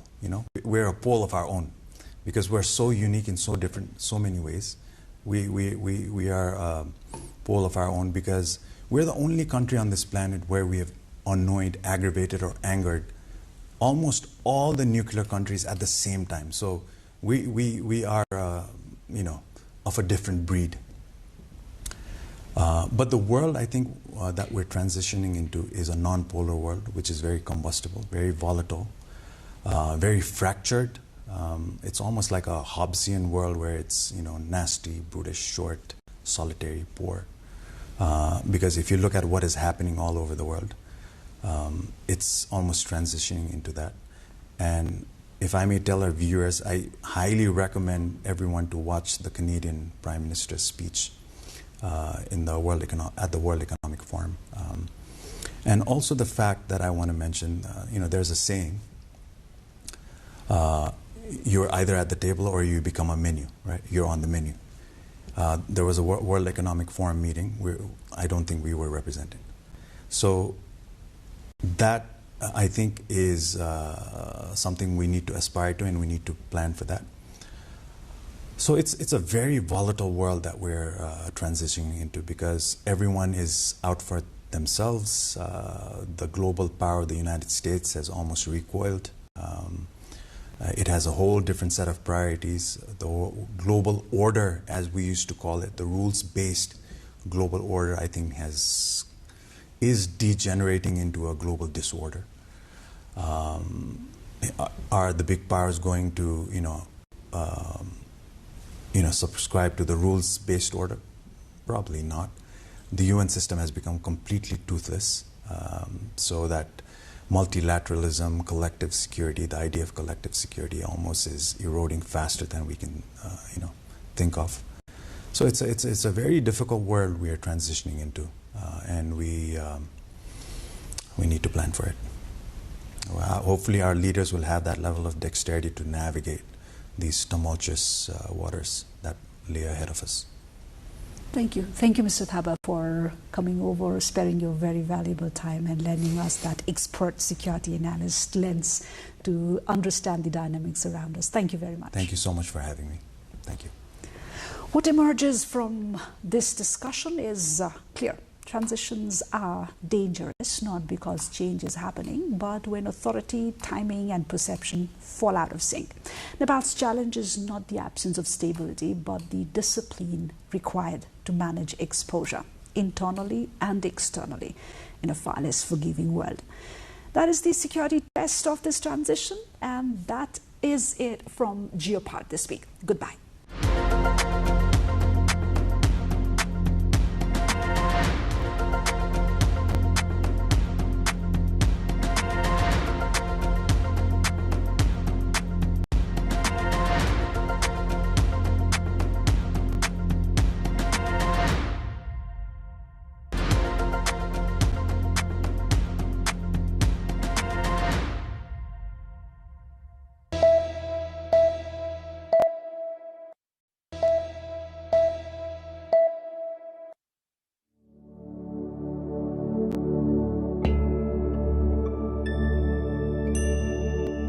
Kathmandu has long been known as a place where natural beauty, history, culture, and spirituality come together in remarkable harmony. Rising above the western side of the valley stands Swayambhunath, one of Nepal's most revered and ancient sites.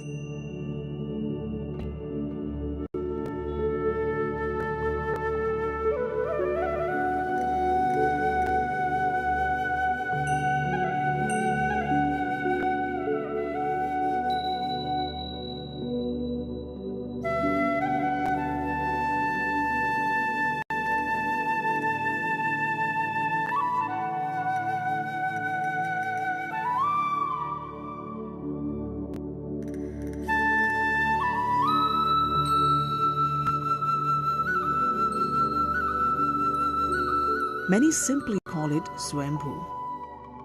For countless generations, it has been a sanctuary of spiritual devotion, a place where the first light of morning touches the prayer flags, and where monks and devotees begin their day in meditation and worship.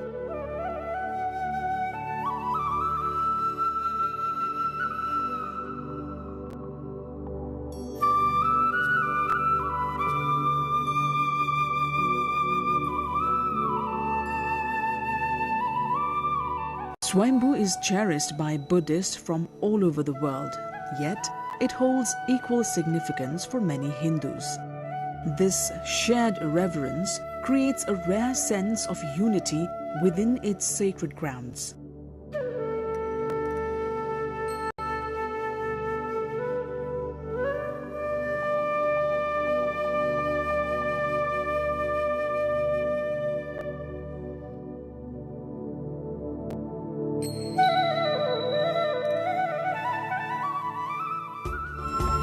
The origins of Swayambhunath stretch back at least 2.5 millennia. Inscriptions and centuries-old statues found throughout the site testify to its long-standing presence and its profound cultural importance.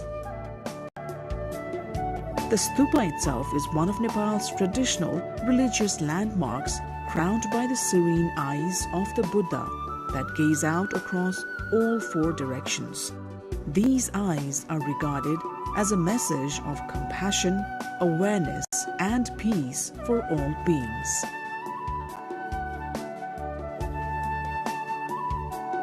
For Buddhists, the stupa and its symbols become a guide toward understanding the teachings of the Buddha. For Hindu visitors, the temples and images of deities within the complex hold deep spiritual meaning of their own.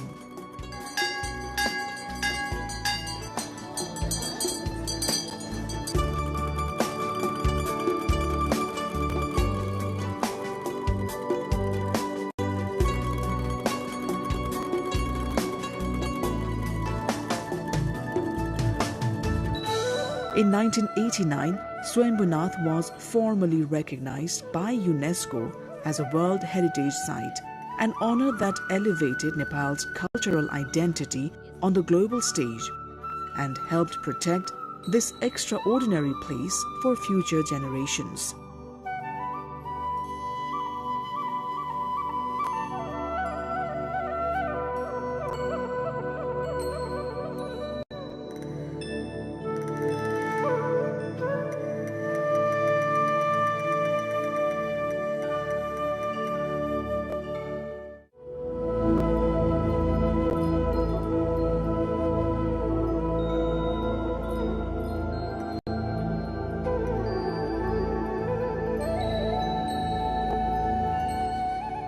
The surroundings of Swayambhu offer many places of interest. Pilgrims and travelers often find themselves captivated by the calm atmosphere and the panoramic views over the Kathmandu Valley.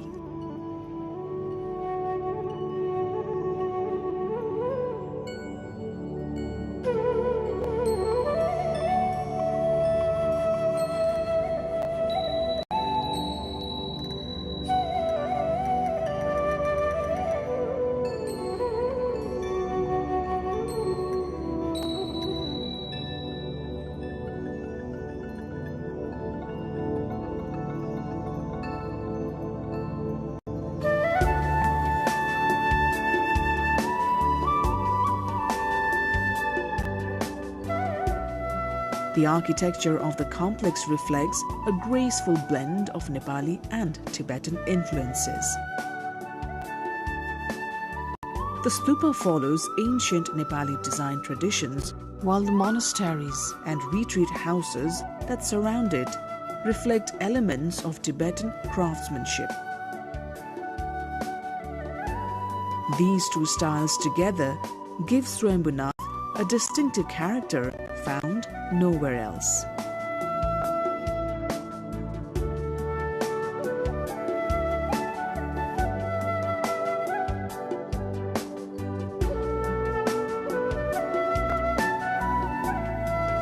Preserving Swayambhu is not only a religious responsibility, it is an effort guided equally by historical and cultural commitment.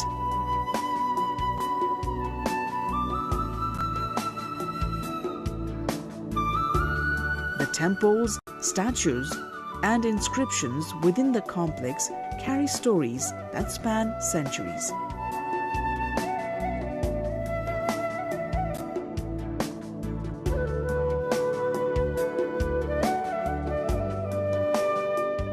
The main stupa, crowned by the 4 compassionate eyes, remains the heart of the site. Monks gather each day to meditate and study.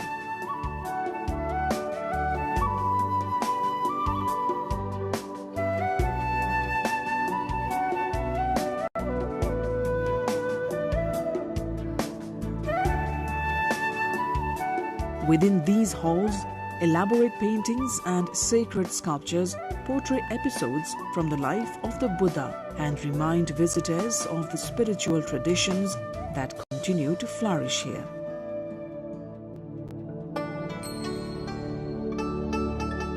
The entrance to Swayambhunath features a gate designed to convey purity and reverence. Sculptures and painted figures on the gate reveal the guiding ideals of Buddhist philosophy. Scattered around the grounds are ancient inscriptions that preserve the history of the land.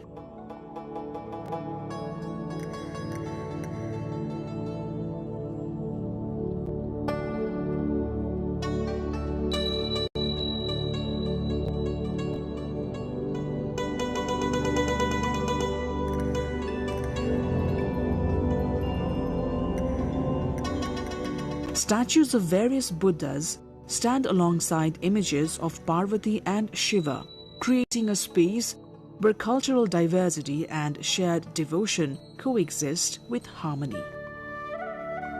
Swayambhunath is one of Nepal's most visited destinations. Its landscapes, spiritual gravity, and cultural richness draw people from around the world. Each year, millions of visitors, both local and international, climb the steps leading toward the stupa.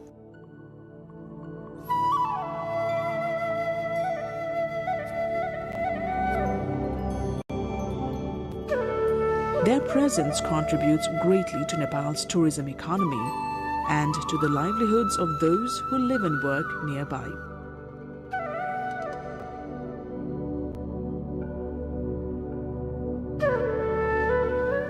Quake of 2015 brought significant destruction to Swayambhunath. Several structures collapsed and many priceless sculptures were damaged.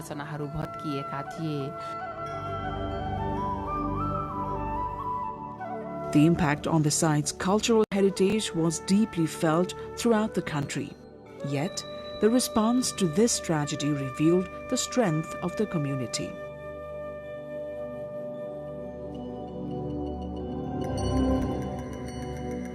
Local residents, government agencies, cultural experts, monks, and international organizations came together to restore the complex.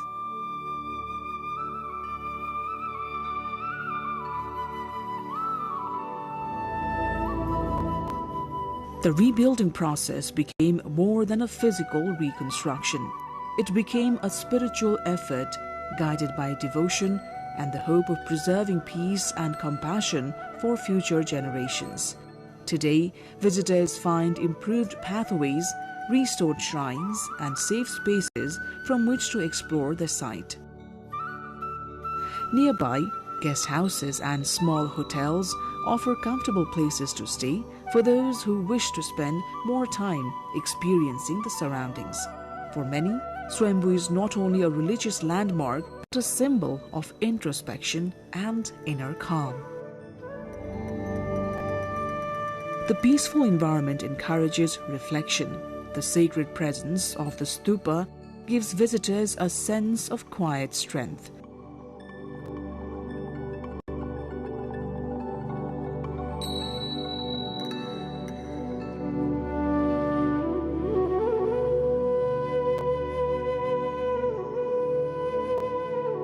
The eyes of the Buddha seem to guide those who come seeking balance, clarity, or a moment of stillness.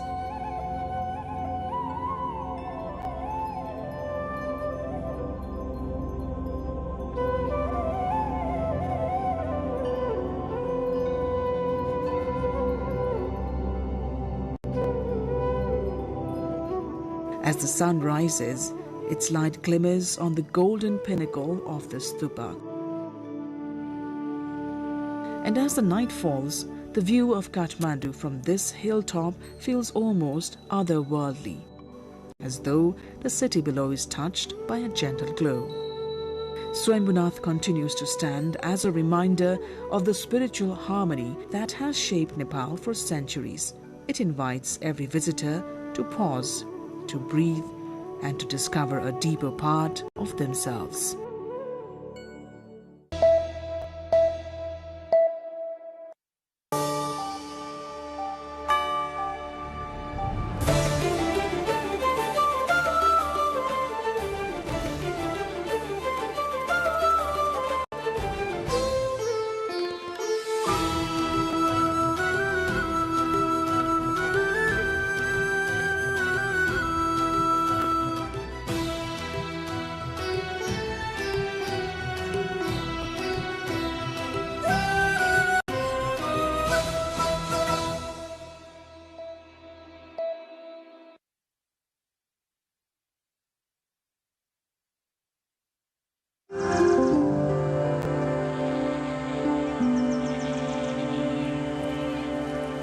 Welcome to another episode of The Hinterlands on NTV World. This weekly show brings together stories from the hinterlands of Nepal, takes you beyond the cities and the highways into the heart of Nepal's rural landscapes. I am Rosina Rai, and we will be leading you into this journey every week. Welcome to the show. Tonight we have beautiful reports on the blooming of rhododendrons, Tharu Holi Festival, the fading tradition of Balan culture, and an inspiring story of a woman's progress from Sangza district of Nepal. Let's begin with the Laliguras rhododendron blossoms in the hilly and Himalayan regions of Nepal. Their vibrant blossoms create a floral paradise that attracts tourists from near and far. This is the first week of March, and across the high hills and mountains of Nepal, a breathtaking spectacle is unfolding. The hills are alive with the vibrant blossoms of the national flower, the rhododendron, known as Laliguras. From March through April, Nepal's highland transformed into a painter's palette, as 32 species of rhododendrons burst into bloom, painting the forest in sets of red, pink, and white. The full bloom in the hilly and Himalayan regions, especially in places like Gulmi, Bhojpur, Thankuta, Ghorepani, Langtang, Rara, and Kanchenjunga national parks, along with the Kathmandu hills, is nothing short of mesmerizing. For travelers and nature enthusiasts, it is a must-see paradise on earth. In western Nepal, the forest of Gulmi Resunga turned into a floral wonderland, dominated by the brilliant red of the rhododendrons. Visitors flock from near and far, some to marvel at the sight, others to capture it in photographs.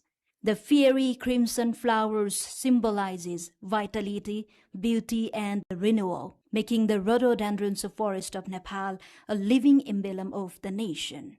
Nepal's rhododendron bloom are unique, the flowers changing color according to elevation, deep red at lower altitudes, gradually shifting to pink and pure white as one climbs up. These vibrant forests brighten the rugged mountain landscape and offer a profound cultural connection. However, there is a shift in the bloom season this year. What once blossomed in late February now appears as early as January, a subtle signal of rising temperatures and climate change. Many of the old majestic rhododendron trees are drying up, and with limited conservation efforts, the future of Laliguras in Gulmi district and other hilly regions of the country are uncertain. Celebrating their bloom is beautiful, but protecting them is essential. These hills of red must continue to enchant generations to come.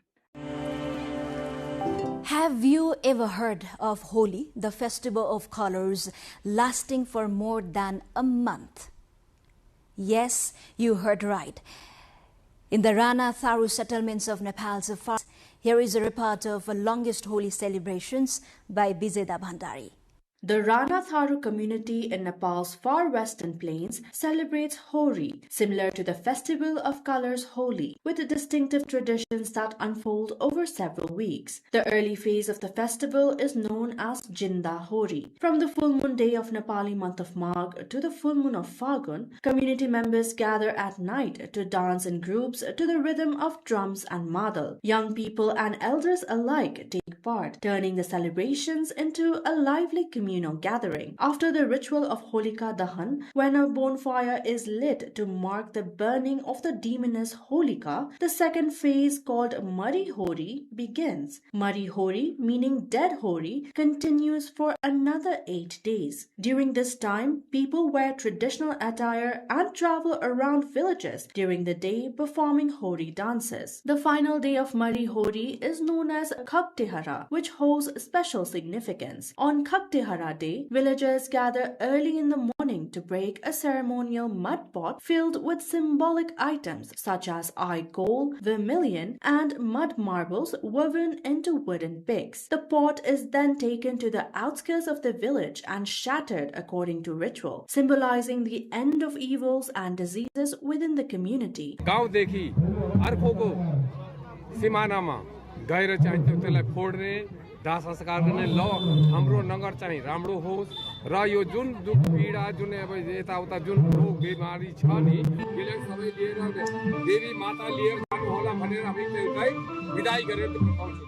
Afterward, families invite relatives, friends, and companions to share traditional sweets and dishes. However, according to tradition, Hori is considered fully concluded only after the Charai festival is observed later around mid-March. For the Rana Tharu community, Hori is celebrated as a symbol of the victory of truth over falsehood. The festival is also believed to strengthen unity, brotherhood, and cultural identity within the community. Recognizing its cultural importance, local governments have also been supporting traditional costumes and cultural programs during the celebrations. संरक्षण गर्नुपर्छ भन्ने हिसाबले मौलिक पर्वलाई भनौं सम्मान र प्राथमिकता दिएको छ. For the Rana Tharu community, Hori is not only a joyful festival but also a symbol of tradition, culture, and social harmony, as this centuries-old practice continues to enrich the cultural identity of Nepal's far western region. Until a few decades ago, Balan, also known as the Brahmin dance, was a vibrant and integral part of Hindu-Nepali culture. However, with the younger generations showing little interest in learning and continuing the tradition, Balan now faces the risk of gradual disappearance from Nepal's cultural landscape. More in this report. Balan, or Brahmin dance, has long remained a unique and fascinating cultural attraction throughout Nepal. It is a traditional Nepali devotional folk performance that combines singing, storytelling, and rhythmic dance deeply rooted in the Brahmin and Kshetri communities across the country. Predominantly performed in Nepal's hilly region, Palpa, Dailek, Doti, Sangza, among others. Through its songs, Balan narrates the divine acts and incarnation of Hindu deities since the time of creation. However, this tradition, primarily devoted to glorifying Hindu gods and goddesses, is rarely performed these days and is on the verge of disappearance. Cultural experts stress the influence of modernization and the declining enthusiasm among youth to continue this cultural legacy has contributed to the gradual disappearance of this Hindu tradition. The performance draws from sacred Hindu texts such as the Bhagavad Gita, the Mahabharata, Ramcharitra, Krishna Charitra, and the stories of the 10 incarnations of Lord Vishnu, making it a deeply religious performance. It is performed by an expert Balan troupe, locally known as a Gara. A typical Balan troupe consists of around 25 members who sing and dance together. The performance begins with an arati, during which deities are worshipped and invoked through devotional songs. Balan is traditionally performed overnight during religious ceremonies such as Satyanarayan Puja, Bala Chaturdasi, and Ekadasi. Occasions that involve a night-long devotional vigil dedicated to worship. In recent years, younger generations have increasingly drifted toward modern entertainment and Western-influenced music, leading to a loss of interest in traditional folk practices. Cultural activists are calling for its preservation through inclusion in school curriculum and promoting through local festivals. We are at the end of today's program, but before we wrap up, we bring you a report from the hinterlands of Nepal's Sangza district, where women are proving unstoppable despite geographical, political changes and limited opportunities. They are empowered and inspiring thousands of women in remote places of the country. Rural women's empowerment in Nepal is undergoing a gradual transformation marked by notable legal political progress. Despite these advancements, many women in rural areas continue to face deep-rooted patriarchal norms and limited economic autonomy. However, after a long struggle for equality, visible changes are emerging in the lives of women in remote parts of the country, including Sangja, Nepal. In recent years, women who were once largely silent have begun to challenge traditional boundaries. Once confined mainly to household chores, many are now actively engaged in economic activities and administrative roles. Today, numerous women in the district have become skilled and confident through vocational training programs introduced by local governments and other stakeholders. Training in sewing, weaving, mushroom farming, and the cultivation of other cash crops under the Rural Women's Empowerment Initiative has helped transform their daily lives. Their efforts are increasingly meeting local demand for agricultural produce, locally stitched clothing, and handicrafts. In many communities of Sangja, rural women are now forming the backbone of the agricultural sector. At the same time, the growth of women-led cooperatives and microfinance initiative is promoting financial independence and strengthening women's role in household decision-making. Across the district's 11 local administrative units, this shift is becoming more visible as women participate more actively in the workforce. Not too long ago, many women hesitated even to speak about their rights. Today, the reality is changing. These initiatives are not only generating income but also enabling women to contribute financially to their families, giving them a stronger voice within their households and communities. Supported by the policies that promote gender equality, women are increasingly visible and active in politics, administration, education, health, business, and community leadership. Beyond the cities and the headlines, real lives continue to unfold. Stories are shaped by struggle, strengthened by resilience, and carried forward by hope. This is the Hinterlands, and we will be back next week with more stories from the heart of Nepal. Do follow us on our website www.nepaltelevision.com, social media handles, and our YouTube channel also. I'm Rosina Rai. Thank you for watching NTV World. Goodbye for now.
Votekosi and Trisuli river rafting. Rafting has lately been gaining popularity among tourists. The adventure sports, which previously was popular only among foreigners, is now drawing the local tourists as well. Trisuli and Votekosi rivers that are close to Kathmandu are two popular destinations for rafting in Bagmati province.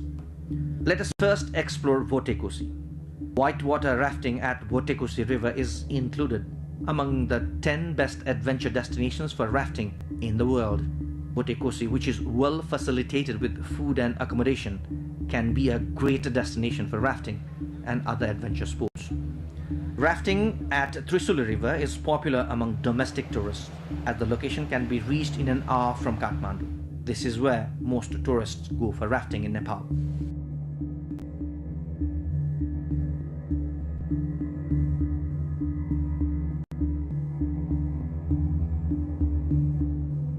Rafting packages of Votekosi and Trisuli are appropriate for those who want to spend some good time for a few days.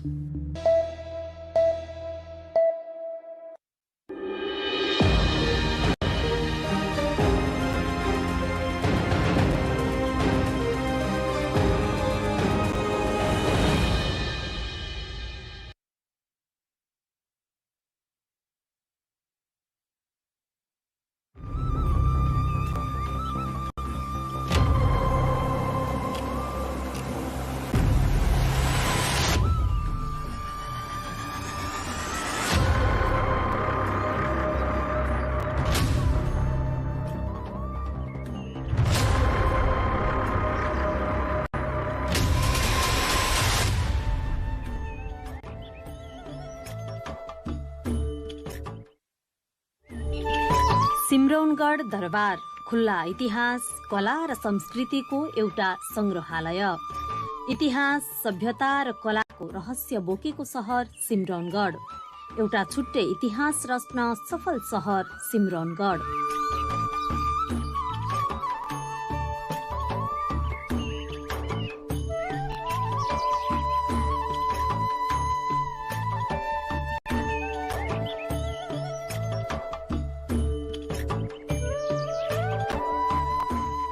ऐतिहासिक, सांस्कृतिक र पुरातात्विक महत्व बोकेको सिमरौनगढ दरबार मध्य प्रदेशको बारा जिल्लामा अवस्थित सिमरौनगढ नगरपालिकामा पर्दछ।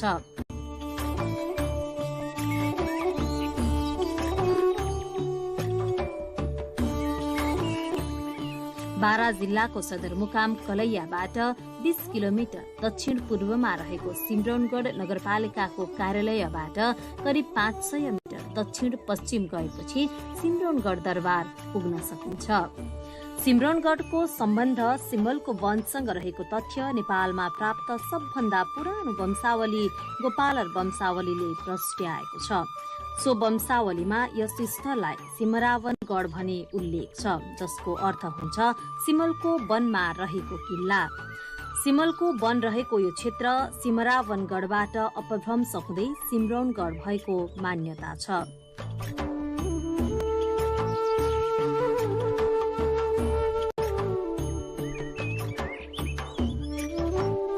यो सिमरौनगढ नाउँ भने यहाँ पहिले सिम्बलको खाली रुख यहाँ सिम्बलको थियो।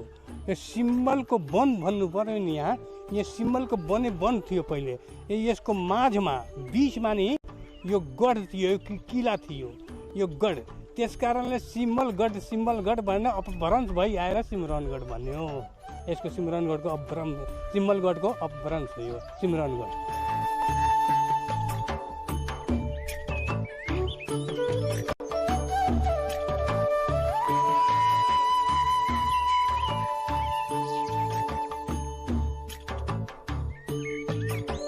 कुनै समय एक सुरक्षित र सम्पन्न राजधानी रहेको सिमरौनगढ दरबारलाई बलिया अग्ला चक्रव्यूह आकारका पर्खालले घेरिएको थियो।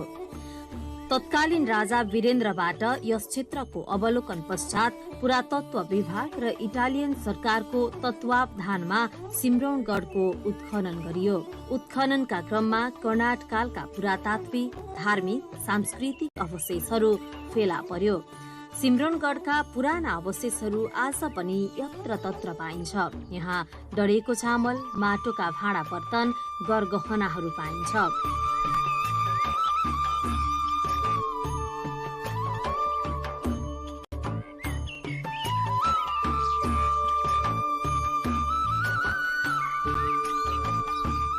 यहाँको धार्मिक इतिहास र पुरातत्व विभागको त सबै संरक्षण छँदैछ।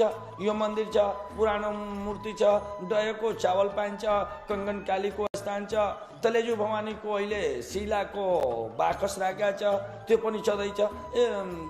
चारैतिर सुन बिखरेको पनि पाइन्छ। यो सबै पाइँदाखेरि त पुरातत्व भएन।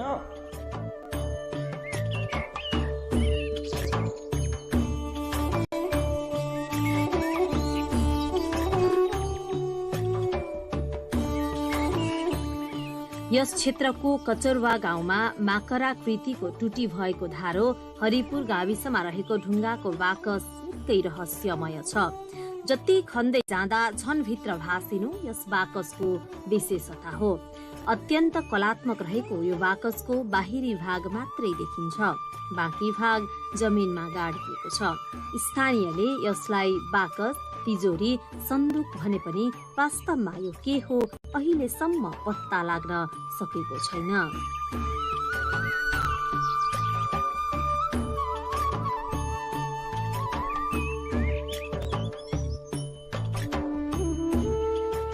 वो जमाना के शिवाजी महाराज के दरबार के तिजोरी है, पत्थर हो, रात उल्टन हो गए, पत्थर हो गए, ताला कुंडी सब बंद बा, में ताला बात कुंडी बा सब सही बा।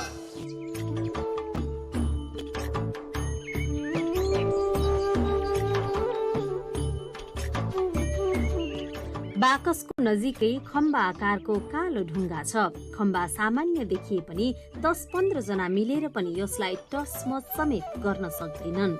ढुङ्गाको खम्बा झन रहस्यमय छ। स्थानीयका अनुसार यस खम्बालाई बाहिर निकाल्न खोज्दा यो झन जमिनमा भासिने गर्दछ। यो क्षेत्रमा बाढी आए पनि यो खम्बा डुब्दैन। यस प्रकार सिमरनगढ क्षेत्र पुरातात्विक दृष्टिकोणले समेत महत्त्वपूर्ण छ।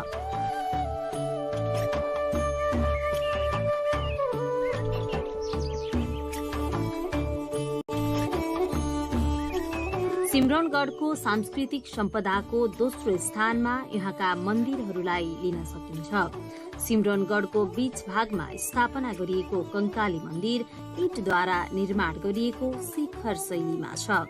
मन्दिर चारैतिर चतुष्कोणाकारको भवनको बीचमा शिखर उठेर माथिसम्म चुलिएको छ। मन्दिरको चारैतिर खुल्ला गुम्बजाकारको प्रवेशद्वार निर्माण गरिएको छ।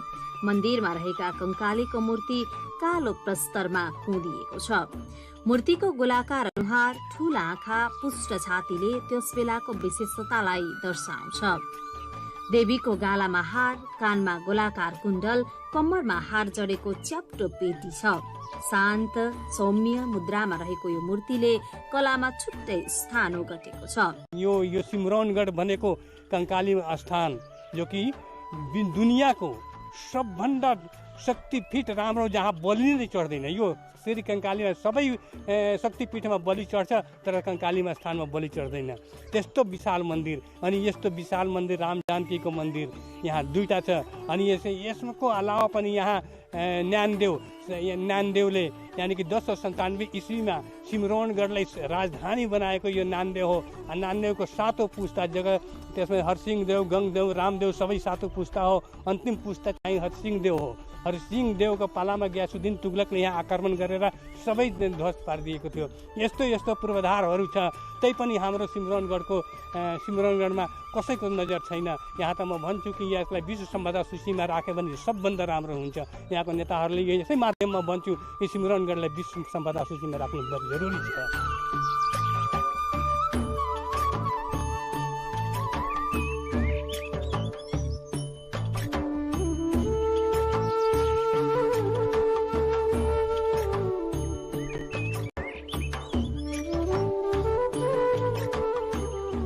यहाँ रामनवमीको दिन ठूलो मेला लाग्ने गर्दछ। सामान्य रूपमा भक्तजनहरू आउने क्रम दिनहुँ नै रहन्छ। अहिले पनि यो क्षेत्रमा कंकाली माताको ठूलो महिमा छ भनिन्छ।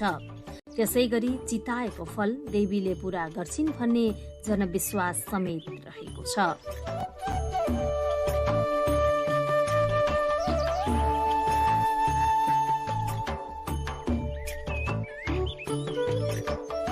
पहिलादेखि अहिले यो सालमा धेरै पर्यटक म 2-4 यो कामको सिलसिलामा बसेको थियो। शनिबारको दिनौ 1000 देखि 1500 मान्छे बाहिरबाट आउँछ।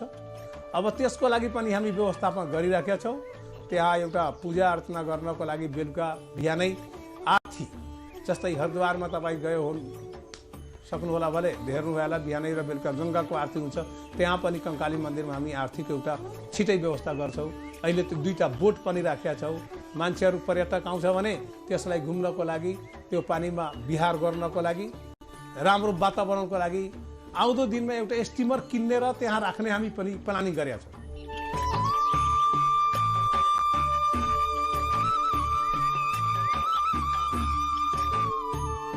कंकाली मन्दिर प्राङ्गणमा विभिन्न देवी देवताका अन्य मन्दिरहरू पनि रहेका छन्। प्राङ्गणमा रहेका मानसाराम बाबाको मन्दिर 3 मिटर उचाइ र 5.47 मिटरको चतुर्कोणाकारमा निर्माण गरिएको छ। मन्दिरभित्र मानसाराम बाबाको समाधि स्थल छ। समाधि अगाडि एक जोर खराउ छ, जसलाई मानसा बाबाको खराउ भनी पूजा गरिन्छ। प्राङ्गणमा शिव, पार्वती, हनुमान, विष्णु, विश्वकर्माको मन्दिर रहेका छन्। कंकाली मन्दिर त धेरै पुरानो इतिहास बोकेको मन्दिर हो।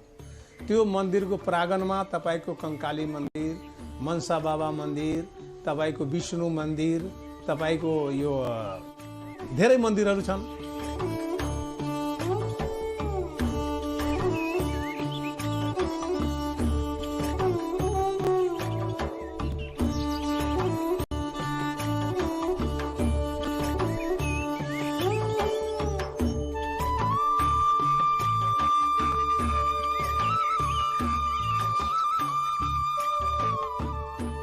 कंकाली मन्दिरदेखि करिब 1.5 माइलको पश्चिम दूरीमा रहेको छ रानीवास, जहाँ राम जानकीको मन्दिर छ। जङ्गबहादुर राणाका छोरा जीतजङले विक्रम सम्मत 1935मा आमा हिरण्य कुमारी सती जाने बेलामा व्यक्त गरेको इच्छा बमोजिम यो मन्दिरको निर्माण भएको थियो, जुन यहाँको घण्टामा समेत उल्लेख छ। मूल मन्दिर भने 3 तहको पेटीमाथि बनेको छ। मन्दिरभित्र राम, सीता र लक्ष्मणका धातुका प्रतिमाहरू प्रतिष्ठापित छन्। अगाडि जङ्गबहादुर, हिरण्य कुमारी लगायत परिवारका सदस्यहरूको प्रतिमा रहेका छन्।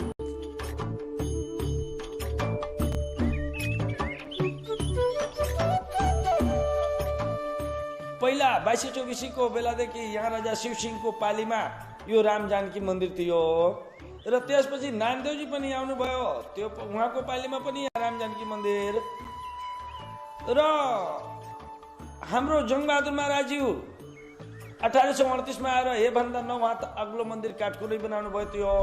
त्यो प्रमाणै छ, आजसम्म इटमा लेखेर राखेको छ।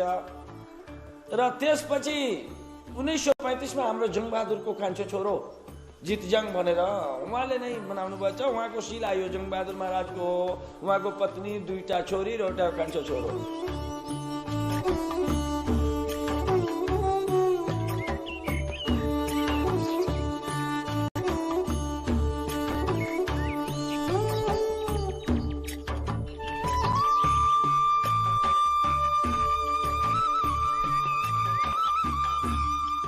जङ्गबहादुर राणा जङ्गबहादुर पहिले यहाँ शिकार खेल्ने हुनुहुन्थ्यो।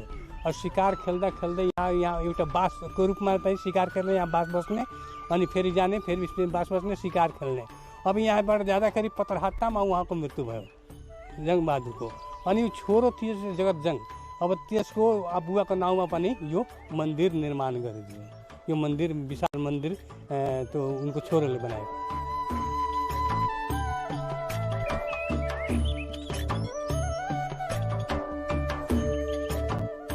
मन्दिरको प्राङ्गण वरिपरि 2 तलामा चतुष्कोणाकारका धर्मशाला बनेका छन्।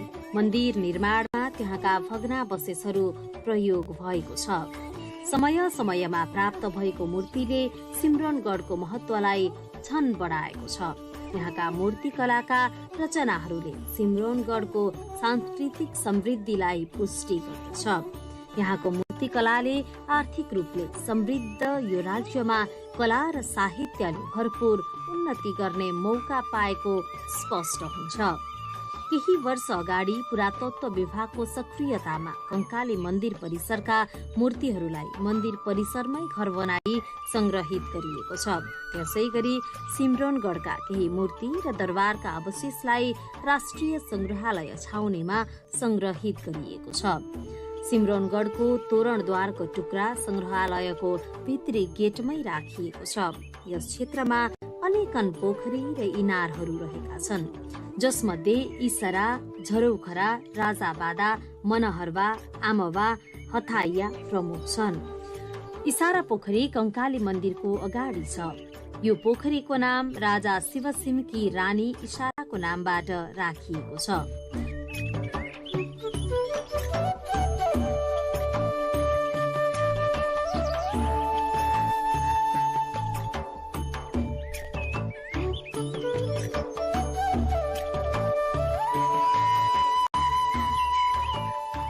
रानीवास मन्दिरको 1 किलोमिटर दूरीमा दक्षिणतर्फ खजहरी गाउँ छ। कर्नाट वंशी राजाहरूले खजाना राख्ने ठाउँ भएकाले यस ठाउँको नाम खजहनी भएको जनविश्वास छ। सो ठाउँमा अहिले पनि खेत, कुलो, माछा पोखरी खन्ने क्रममा पुरातात्विक वस्तु तथा मूर्ति भेट्न सकिन्छ।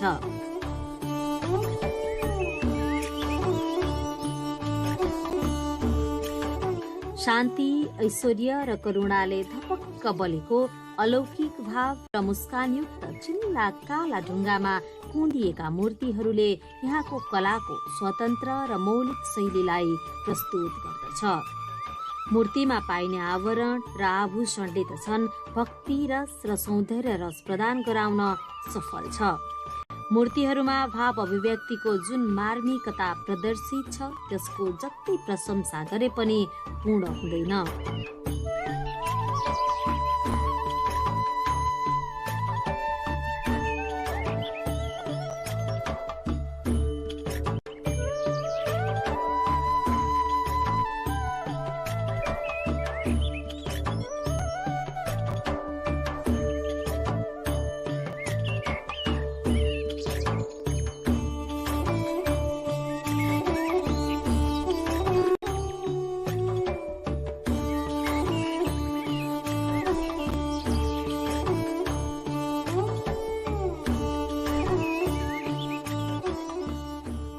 अथाह पर्यटकीय सम्भावना बोकेको ऐतिहासिक र धार्मिक धरोहर सिम्रोनगढ दरबारसम्म पुग्नका लागि जनप्रतिनिधिहरू निर्वाचित भएर आएसँगै बाटोको सहज व्यवस्था भएको छ।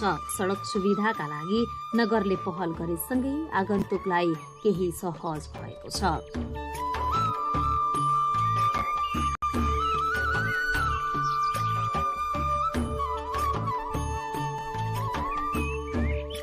मन्दिरको फुटपाथ निर्माण गरिराखेका छ। मन्दिरको फुटपाथ निर्माणमा तपाईको ब्लक लगाएर त्यो सौन्दर्यीकरण मन्दिरको भविष्य बाहिरबाट जुन पर्यटक आउँछ त्यो राम्रो कसरी हेर्न सकिन्छ, त्यसको आउने जाने केही कठिनाइ हुँदैन। त्यहाँ बस्नको लागि, आउने जान हेर्नको लागि त्यो कंकाली मन्दिरमा गरिराखेका छ।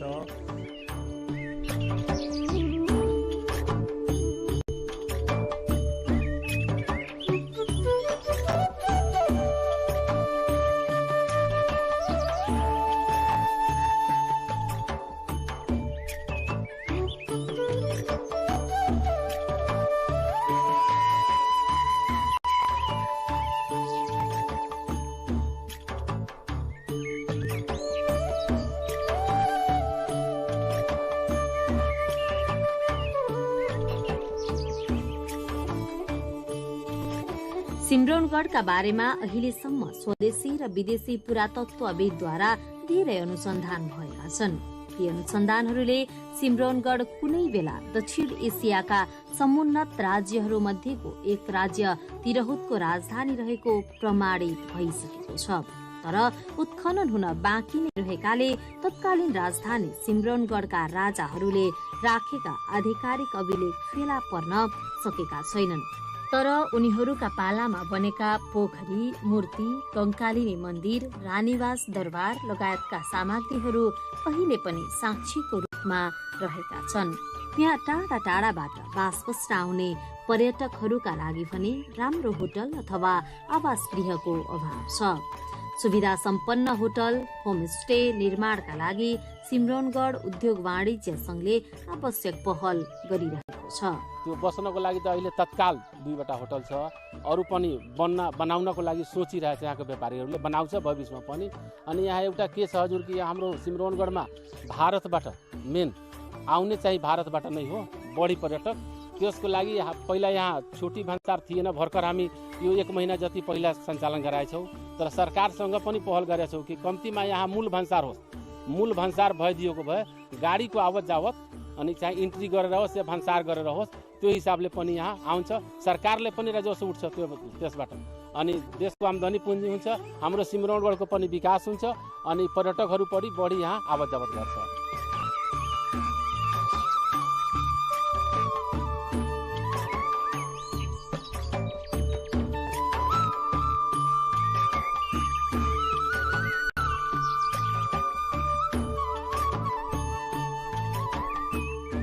यस क्षेत्रको संरक्षण र प्रवर्धनका निम्ति बृहत योजनाको आवश्यकता देखिन्छ।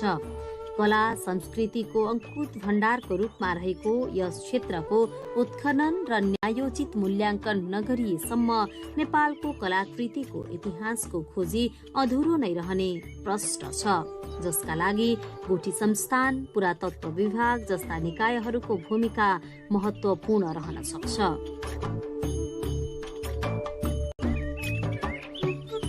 सिम्रौनगढ उद्योग वाणिज्य संघबाट पनि यसमा देशमा अनि पर्यटक मन्त्रालयमा पनि हामी पठाएछौँ कि यहाँ जसरी भए पनि यहाँको पहिला हाम्रो सिम्रौनगढमा सबै सम्पदा छँदैछ, तर तिनीहरू लोप हुँदैछ।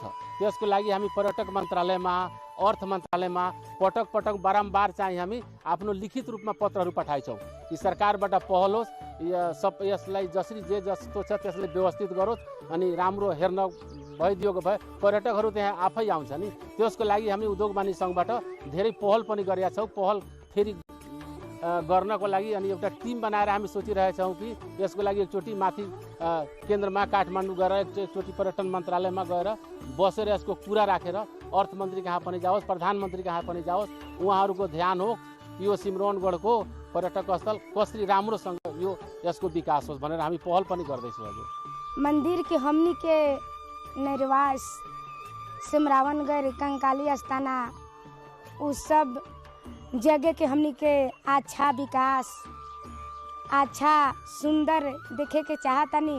काहे तो मंदिर मैठबा इतना दिन से अभी नहीं सही बनी। आ कंकाली अस्ताना के हमनी के नेपाल के शान है, हमनी के नेपाल के शान के हमनी के अच्छा से आवरी स्वर्ग बनाई ये से आवरी सुंदर विकास करी।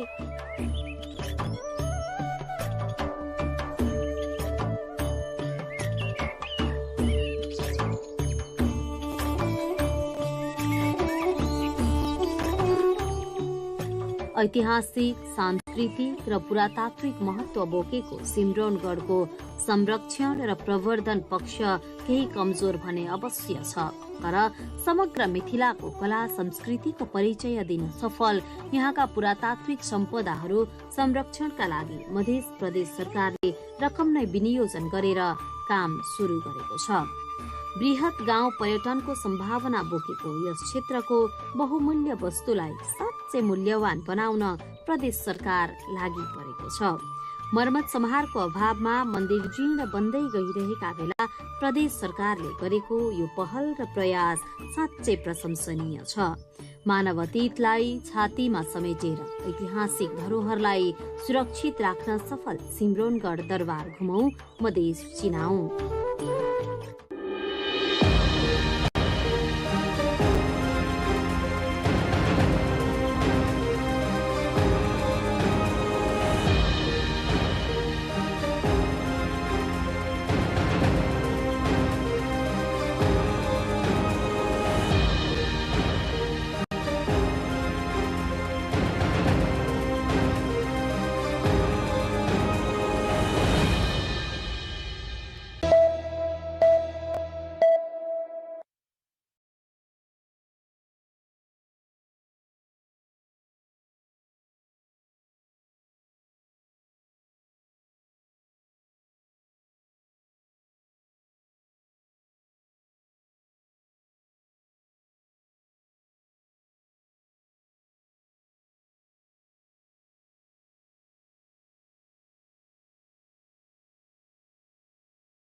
For centuries, the Kumail community of Nepal has lived closely tied to the earth, shaping clay, cultivating land, and sustaining a cultural identity rooted in indigenous skill, craft, and tradition.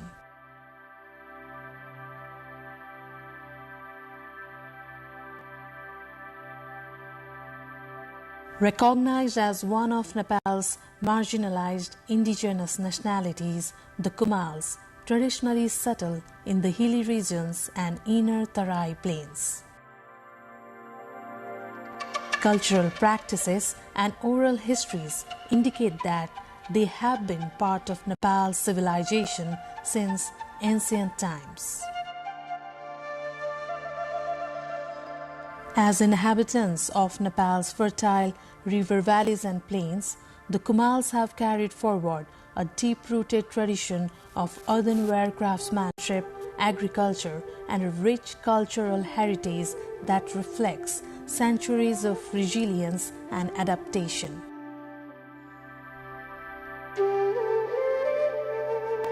Their pottery has been more than household utility. It has been a marker of identity, livelihood, and cultural continuity. Today, as modern vessels replace handmade earthen vessels, the Kumails find themselves preserving not only a profession but a heritage passed down through generations. According to an ancient belief, clay work began at the time of creation when Prajapati, the son of Brahma, molded the first earthen vessel using Sudarshan Chakra of Lord Vishnu. The Sanskrit term Kumbhakar, meaning pot maker, gradually transformed, becoming Kumhar and eventually Kumail. Even today, pottery remains spiritually and culturally significant for the community. In Kumail settlements, soil is not just the ground beneath their feet. It is raw material, cultural memory, and a symbol of survival. The Kumail population is spread mainly across central Tarai districts of Nepal, namely across Lumbini, Gandaki, and Bagmati provinces. Traditionally, they rely on two main occupations, agriculture and pottery. Farms provided daily sustenance, while pottery supported household needs and served as a source of income. Community life historically revolved around extended family systems, with shared labor, collective participation in rituals, and a strong sense of belonging to ancestral land. Pottery for the Kumails is a detailed, multi-stage skill passed down through generations. The process begins with identifying the right soil. Black clay, the Kalo Matu, was traditionally preferred for its strength and texture. It was collected near riverbanks, ponds, and settled waterbeds. Among Tharu Kumails, this clay is also known as Kamaune Matu, meaning clay that earns. Clay is soaked, softened, and thoroughly kneaded. Using a tool called pasur, potters slice and cleanse the clay to remove impurities. In earlier times, bamboo tools were used instead of iron. The prepared clay is stored covered, maintaining moisture for shaping.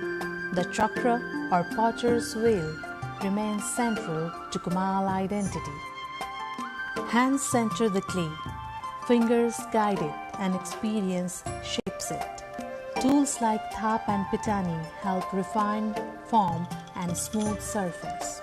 Large vessels, water jars, grand pots, cooking pots, and ritual vessels were once part of every Nepali household, each bearing the touch of Kumail craftsmanship. Freshly formed pots are cut from the wheel with thread or leaf strips and set to dry.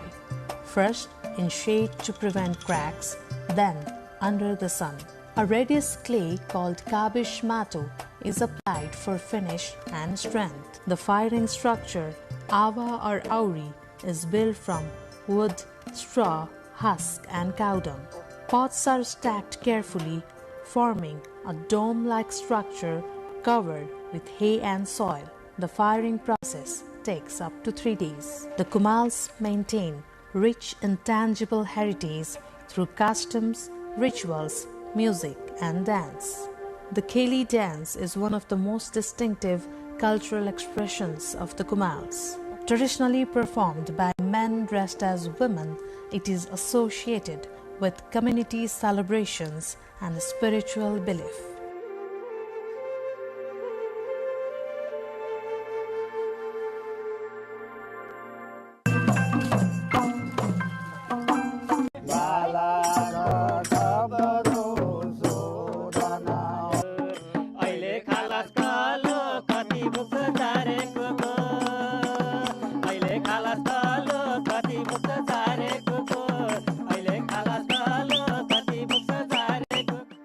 The performance concludes with blessings for the household hosting the event. Marriage traditionally takes place within the community, though intercaste marriage, particularly with Magyar communities, has become common.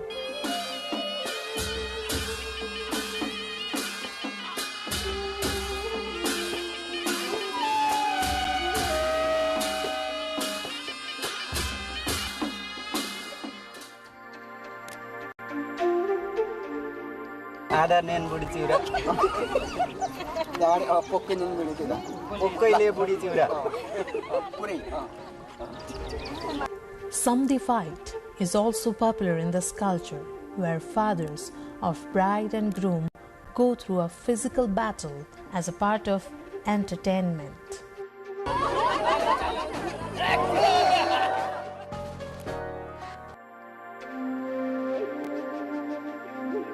A child's naming ceremony called Nuaran takes place on the 9th day for daughters and 11th day for sons, where a young unmarried girl narrates the name referred by the priest. Gon Ponni, a ritual where the mother burns bedding used during childbirth, is followed by baths. The child is then named and welcomed. बोलाउने नाम आशिष कुमाल, देवताको नाम गोविन्द कुमाल, मेरो नाम सन्तोष Kumal. Grandmothers carry babies around the home, chasing the newborn with a catapult, symbolically granting strength and sealing belonging. केही नभए नराइदे गर्न That rites emphasize purity, remembrance and respect. The eldest son, or the one performing final rites, often standing inside a fishing net, performs final rites reflecting links to water-based livelihood and spiritual symbolism.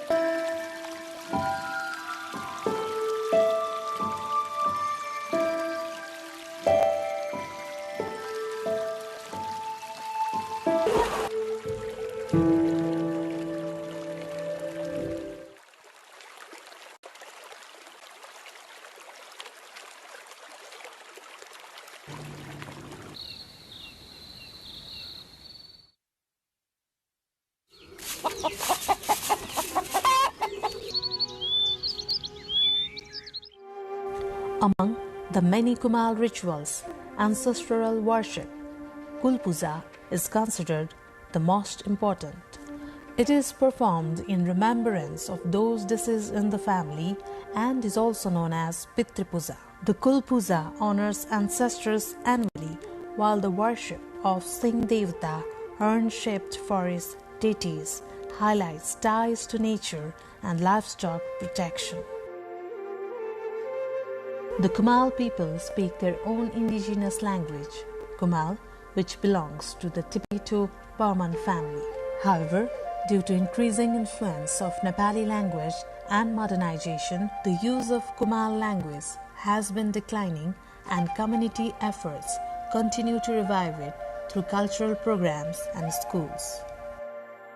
Most Kumals practice Hinduism, worshipping deities such as Brahma, Vishnu, Shiva, and local protective gods and goddesses.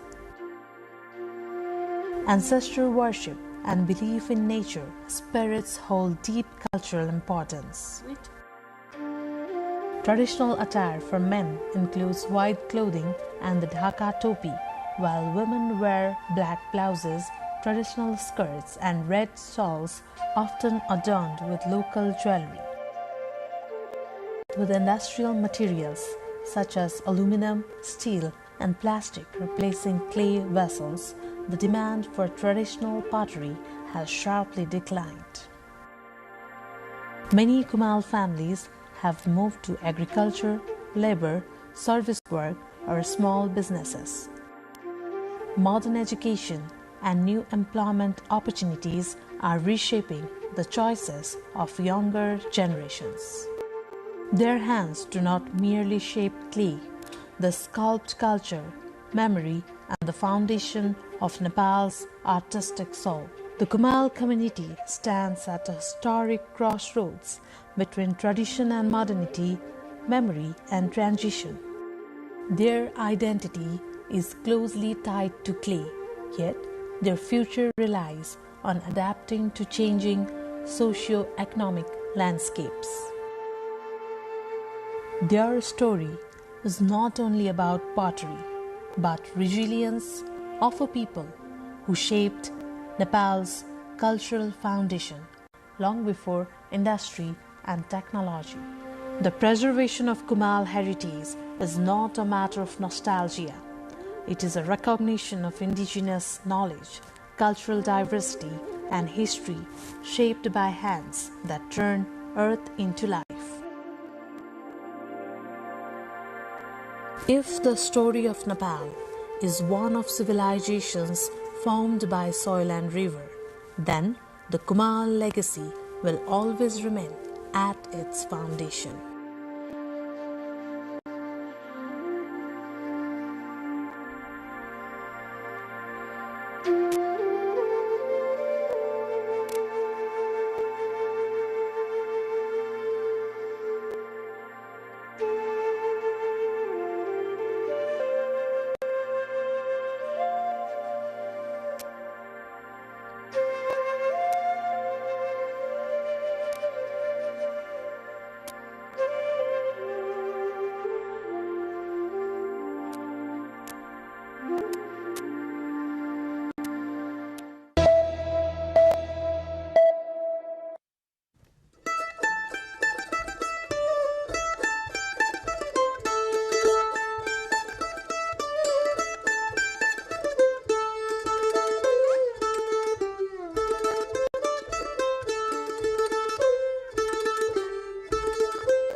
0.7% votes invalid in March 5's HOR election. Election Commission says invalid vote percentage lowest compared to last 5 national polls. UML finalizes 16 lawmakers under PR category. RSP and Congress to meet tomorrow for selecting candidates. Nepal's pharmaceutical industry pushes towards self-reliance, producing half of domestic medicines. High import cost and future patent regulations seen as hurdles. Trump urges UK and other nations to send ships to help secure Strait of Hormuz after Iranian attacks. Hamas urges key ally. North Korea fires over 10 ballistic missiles into sea. Tensions rise amid US-South Korea drills and Trump's push for dialogue. And Santoshi Shrestha wins half marathon at Pink Marathon 2026 event to organize, promote women empowerment and breast cancer awareness.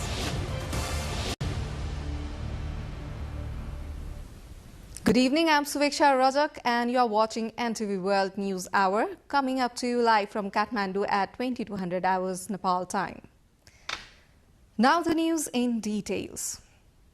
The Election Commission of Nepal has said that 4.7% votes have been invalid in the House of Representatives member election held on March 5. According to the Commission's assistant spokesperson, Kul Bahadur GC, this percentage includes invalid votes from both first past the post and proportional representation electoral systems. The percentage of the invalid votes in the House of Representatives member elections held in 2022 was 5.06%, while in the HOR election of 2017 it was 5.18%. In the second Constituent Assembly member election held in 2013, 4.96% votes were invalid. Similarly, in the first Constituent Assembly election in 2008, 5.15% votes were invalid. According to the Commission, fewer votes were invalid this time compared to the previous 5 elections of Nepal.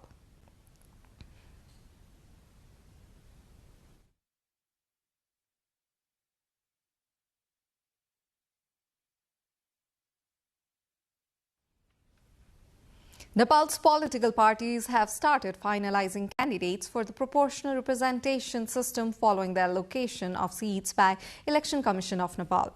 The CPN-UML Secretariat meetings today confirmed 16 lawmakers to be recommended, with nominees representing indigenous, Khas, Arya, Tharu, Dalit Madhesi and Muslim communities.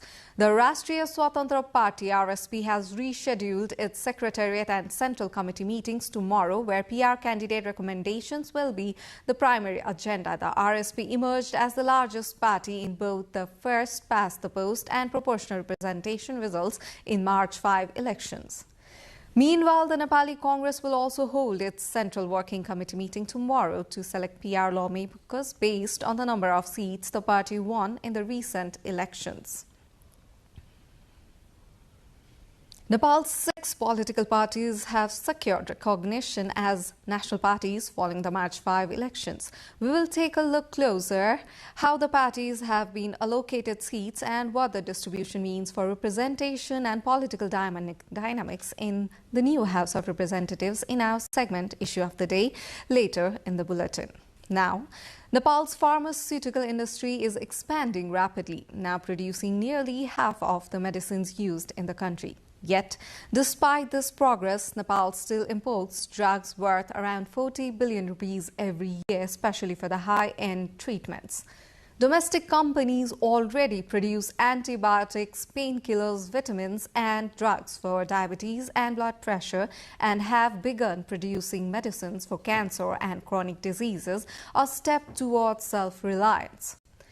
The Nepal Pharmaceutical Manufacturers Association says 84 active firms aim to rise market share from 50 to 80% within 3 years.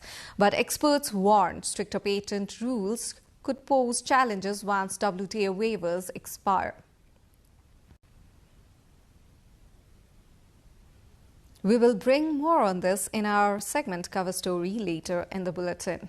Now, US President Donald Trump has called on UK and other nations to send ships to help secure the Strait of Hormuz, the capital choke point for global oil supplies disrupted by the Middle East war.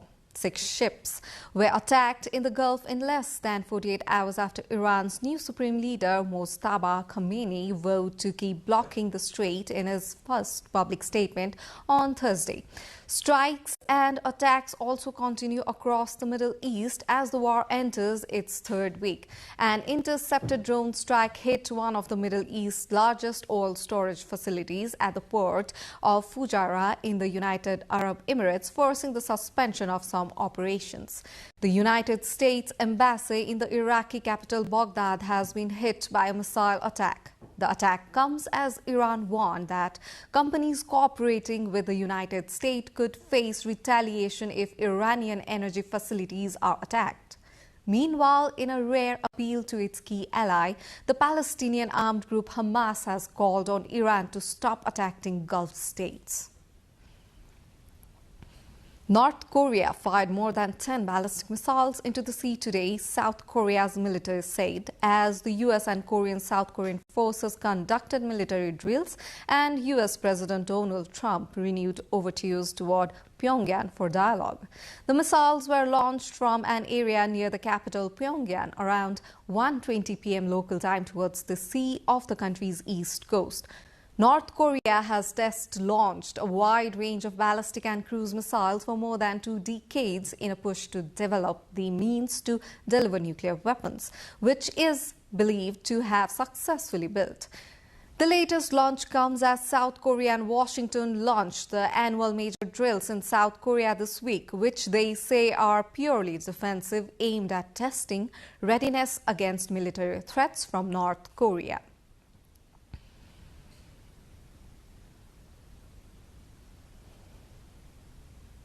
Santoshi Shrestha, a runner from Nepal's Thading district, secured first place in the 21.1-kilometer half marathon at the Pink Marathon held in central Lalitpur district today. Similarly, Rajya Lakshmi Rawal of the Nepali army finished second, while Saraswati Bhattrai, also from the Nepali army, came third under half marathon category.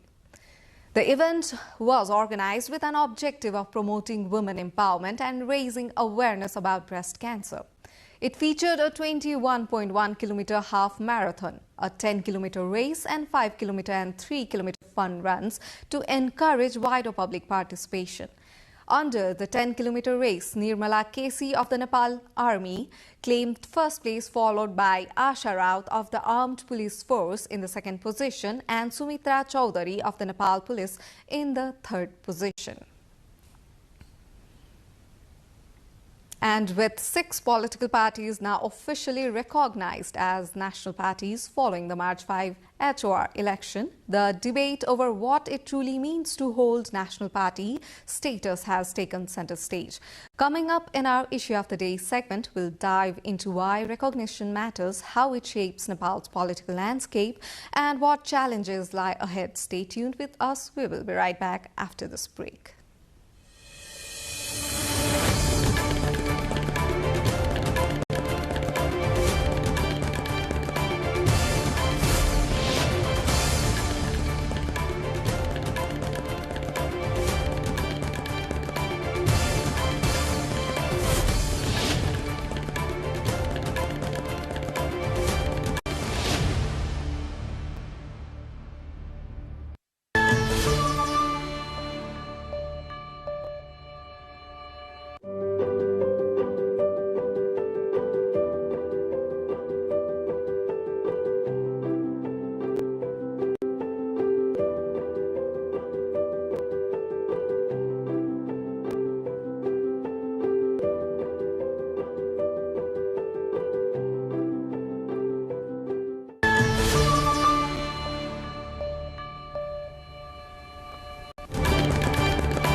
Welcome back. You're watching NTV World News Hour.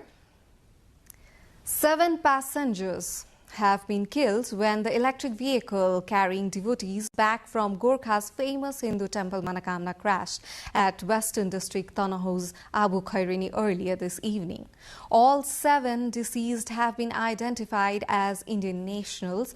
The crash occurred when the EV microbus went off the road and fell approximately 200 meters down a cliff, according to Gorkha District Police Office Chief Bharat Bahadur Bika. 8 others have been left injured in the accident. Injured passengers were rescued and taken to Abu Khairini Hospital, with 1 critically injured patient referred to Chitwan's Bharatpur Hospital for advanced treatment. Authorities are still in the process of identifying all the victims, and injured. Preliminary investigations suggest the vehicle may have overheated on the steep and winding road, leading to a brake failure. 13 passengers were reportedly on board at the time of the accident. Now we move on to the issue of the day. Following the House of Representatives election held on March 5, 6 political parties have qualified as national parties in Nepal. The recognition of national party status has now become a major topic of discussion. Our teammate Aprila Kisinglama looks into what legal and practical differences it makes for a party to be recognized or not recognized as a national party in Nepal's political system. Under Nepal's mixed electoral system, a political party is recognized as a national party only if it meets 2 conditions. It must win at least 1 seat in the direct first-past-the-post election and secure at least 3% of the total votes under the proportional representation system. This means a party can win several direct seats but still fail to gain national status if it does not cross the 3% proportional vote threshold. Likewise, a party that receives more than 3% of proportional votes but fails to win at least 1 direct seat cannot be recognized as a national party. In the 2022 general election, CPN Unified Socialist won 10 direct seats but failed to cross the 3% proportional threshold and therefore did not qualify as a national party. In contrast, in the latest election, the Rashtriya Prajatantra Party crossed the 3% proportional vote threshold despite winning only 1 direct seat, allowing it to obtain national party status. National party recognition does not affect the salaries or benefits of members of parliament. However, parliamentary rules require a party to have at least 10 lawmakers in the House of Representatives to appoint an official chief whip and whip. Although some parties may gain national recognition, those with fewer than 10 MPs cannot formally appoint these positions, and such appointments are not officially recognized by the Federal Parliament Secretariat. Representatives of nationally recognized parties are generally invited to key parliamentary consultations, including meetings of the Parliamentary Business Advisory Committee and most all-party meetings called by the President or the Prime Minister. According to parliamentary rules, political parties with 2 or more elected MPs are eligible for a parliamentary party office. Parties with only 1 seat, as well as independent lawmakers, are not entitled to these facilities. Nepal's House of Representatives election held on March 5 were conducted peacefully with around 340,000 temporary security personnel deployed nationwide. After completing 40 days of service, the personnel were formally bid farewell. However, in Dhankuta in eastern Nepal, authorities are planning long-term support for these election police personnel. Our teammate Rojina Rai reports with local correspondent Ishwar Thapa from Dhankuta. Temporary security personnel hired for the House of Representatives elections on March 5th have completed their 40-day service. They were formally bid farewell through various functions across the country. However, in eastern Nepal's Dhankuta, a different scene unfolded as the local government prepared to provide specialized training in various categories to link them to employment and entrepreneurial opportunities. Skill-based training programs tailored to participants' interest and conducted in collaboration with different agencies have been initiated. The training aims to guide former election security personnel toward self-employment and income-generating opportunities. Out of 149,090 security personnel deployed nationwide, 1,085 served in Thankuta. Many were uncertain about their next steps after completing the 40-day assignment and feared returning to unemployment and daily livelihood struggles. The orientation programs held during the farewell, however, have given them hope and confidence, showing that they can pursue opportunities by enrolling in these specialized trainings under local government. Experts and officials from several institutions under provincial and local government, including the CTVT Agriculture Knowledge Center, National Commercial Agriculture Research Center, Division Forest Office, and the Cottage and Small Industries Office, shared information about opportunities in their respective sectors. Chief District Officer of Dhankuta, Binod Kumar Khatka, stated that the program was organized with the objective of supporting better future for those who contributed to the election process. In coordination with banks and financial institutions, participants were also informed about the concessional loans for their startups. The program is expected to encourage them to engage in agriculture, livestock farming, forest-based production, and small industries. While election security personnel in many areas simply return home after the election period ends, Thankuta has provided them the opportunity to receive training and develop skills. This initiative aims to transform short-term employment into long-term entrepreneurship and sustainable livelihoods. Rosina Rai with local correspondent Ishwar Thapa from Thankuta, reporting for NTV World.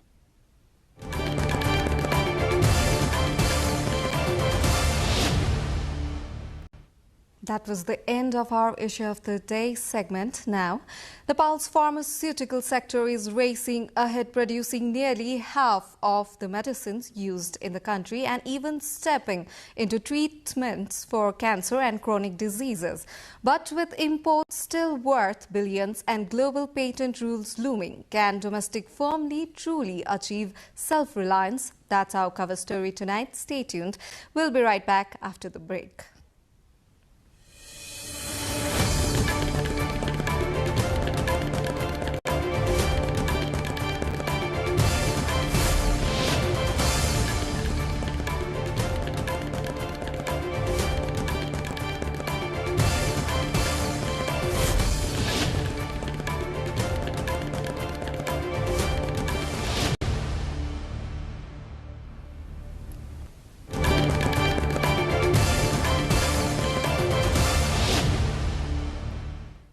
Welcome back. Welcome back. You're watching NTV World News Hour and it's time for our cover story. Nepal's pharmaceutical industry has been steadily expanding, now producing around half of the medicines used in the country. Yet despite this growth, Nepal still imports medicines worth billions of rupees every year, particularly for high-end treatments. Our colleague Diksha Avasti brings more. Nepal produces about 50% of the pharmaceutical products used domestically, yet a large share of healthcare spending still goes to imported drugs for serious illnesses. Local pharmaceutical companies say producing medicines for high-end treatment is costly, mainly because active pharmaceutical ingredients, that is APIs, are expensive and mostly imported. Data shows Nepal imports around 40 billion rupees worth of medicines every year, while domestic industries currently supply roughly half of the country's demand. Nepal manufactures a wide range of medicines, including generic drugs such as antibiotics, painkillers, vitamins, anti-allergy medicines, diabetes, blood pressure drugs, and for common infections. In recent years, domestic companies have also started producing medicines for complex conditions like cancer and chronic diseases. This is a major step toward Nepal's full self-reliance on drugs. The Nepal Pharmaceutical Manufacturers Association say there are 84 active companies in Nepal with plans to raise domestic market share from 50% to 80% within 2 or 3 years. However, more complex or patented medicines, including specialized injectables, advanced biologics, and many high-end treatments, are still imported. Experts argue Nepal, as a least developed country, currently benefits from international intellectual property waivers under the World Trade Organization's TRIPS agreement, allowing easier production of certain generic medicines. Once these privileges end, Nepali companies may face stricter patent protections when manufacturing certain molecules. Under LDC status, what we are being able to do is we have a waiver on patented manufacturing patented drugs. So all the innovator brands, those are like just come up in the global world. We are being able to manufacture here in Nepal. But once we graduate, postgraduate, we are going to definitely face critical moments.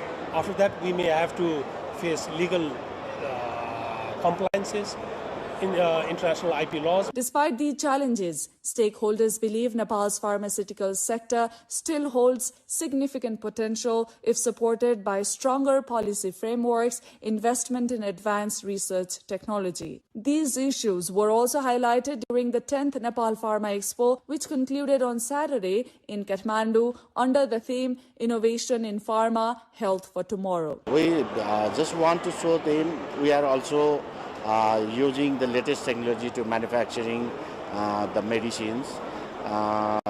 What the new things are invented, Nepal also accept that and use that for the manufacturing for the pharmaceuticals products. The 3-day event featured 205 stalls from national and international companies, including around 35 Nepali pharmaceutical manufacturers, providing a platform to showcase technology, promote collaboration, and discuss the future of Nepal's pharmaceutical industry. Diksha Awasthi with camera person Kumar Sharma reporting for NTV World. In this context, we asked Nepali pharmaceutical manufacturers about the challenges that prevent Nepal from achieving self-sufficiency in medicine production. Let's hear what they have to say in today's Public Pulse. First of all, to reach the 80% market, there should be also the support from the government. Those essential medicines which Nepalese companies are self-sufficient, government can make a rule that these kind of medicines to be manufactured from the Nepalese pharmaceutical companies only. Right now, many people are using Nepali medicine, which is very good. And since for the prescribers, the main thing is that they are taking Nepali medicines and their patients are getting treated. So that is the best part. If with the ease from the government and the support and also the initiation of Nepalese pharmaceutical producers, then if we can come up with all the ranges of medicines, then it will be easy for us to take the market share. I think the first challenge is building confidence in the people that yes, Nepali medicines are better than whatever is produced in the world, and it is equivalent to whatever is present in the world. 10 years back, we were only 30% self-sufficient. So today, if we are going to build that confidence, that quality first of all, so second is value for money, whether my product is having the value for money. If we are building these two things majorly, I think we can reach the target of 80%. अब अहिलेको डेटमा कस्तो छ भने नेपाली औषधि उद्योगको बजार हिस्सा 50% छ भने यसलाई माथि पुर्याउनको लागि चाहिँ एउटै मात्रै अप्सन के हो भने नेपाल सरकारले नेपालमा आयात हुने नेपाली औषधि उद्योगले बनाउने औषधि चाहिँ केही कारणले बाहिरबाट ल्याउन बन्द गर्ने हो भने चाहिँ हाम्रो बजार हिस्सा चाहिँ 80% पुग्ने हामीले अनुमान गरेका छौं। त्यसमा केही नीतिगत र कानुनी सुधार गर्न जरुरी छ। अब यो चाहिँ हामीले लिपिबद्ध गरेर सरकारलाई बुझाइसकेका छौं। त्यसलाई कार्यान्वयन मात्र गर्दैको खण्डमा पनि नेपाली औषधि उद्योगले तत्कालै 2-3 वर्षमै पनि 80% को बजार हिस्सा ओगट्न सक्छ। Now Nepalese pharma industry are achieving in the 50% of sales of the total sales medicines. If government support to Nepalese company, we can reach the 80%. I don't see that much challenges because this country belongs to us. We are Nepali, we are Nepali industry, and market is us. Only few of the things we have to reorganize. The newer government has come. We are very much hopeful that they are with us. They want to increase the market share of our domestic industries. We have quality products. We have scientific marketing processes, and their market is there.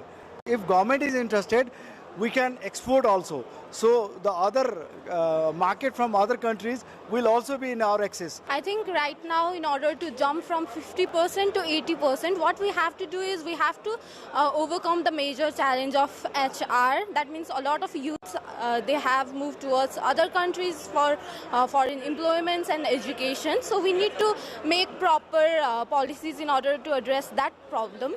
As well as we also have to support financially to the institutions that are already existing. As the recent, a lot of pharmaceutical companies, they have been facing a major financial issue. So if all of these issues, including the regulatory one, we can obviously be able to supply our product not just 80% in our country, but we will also be able to export to different markets.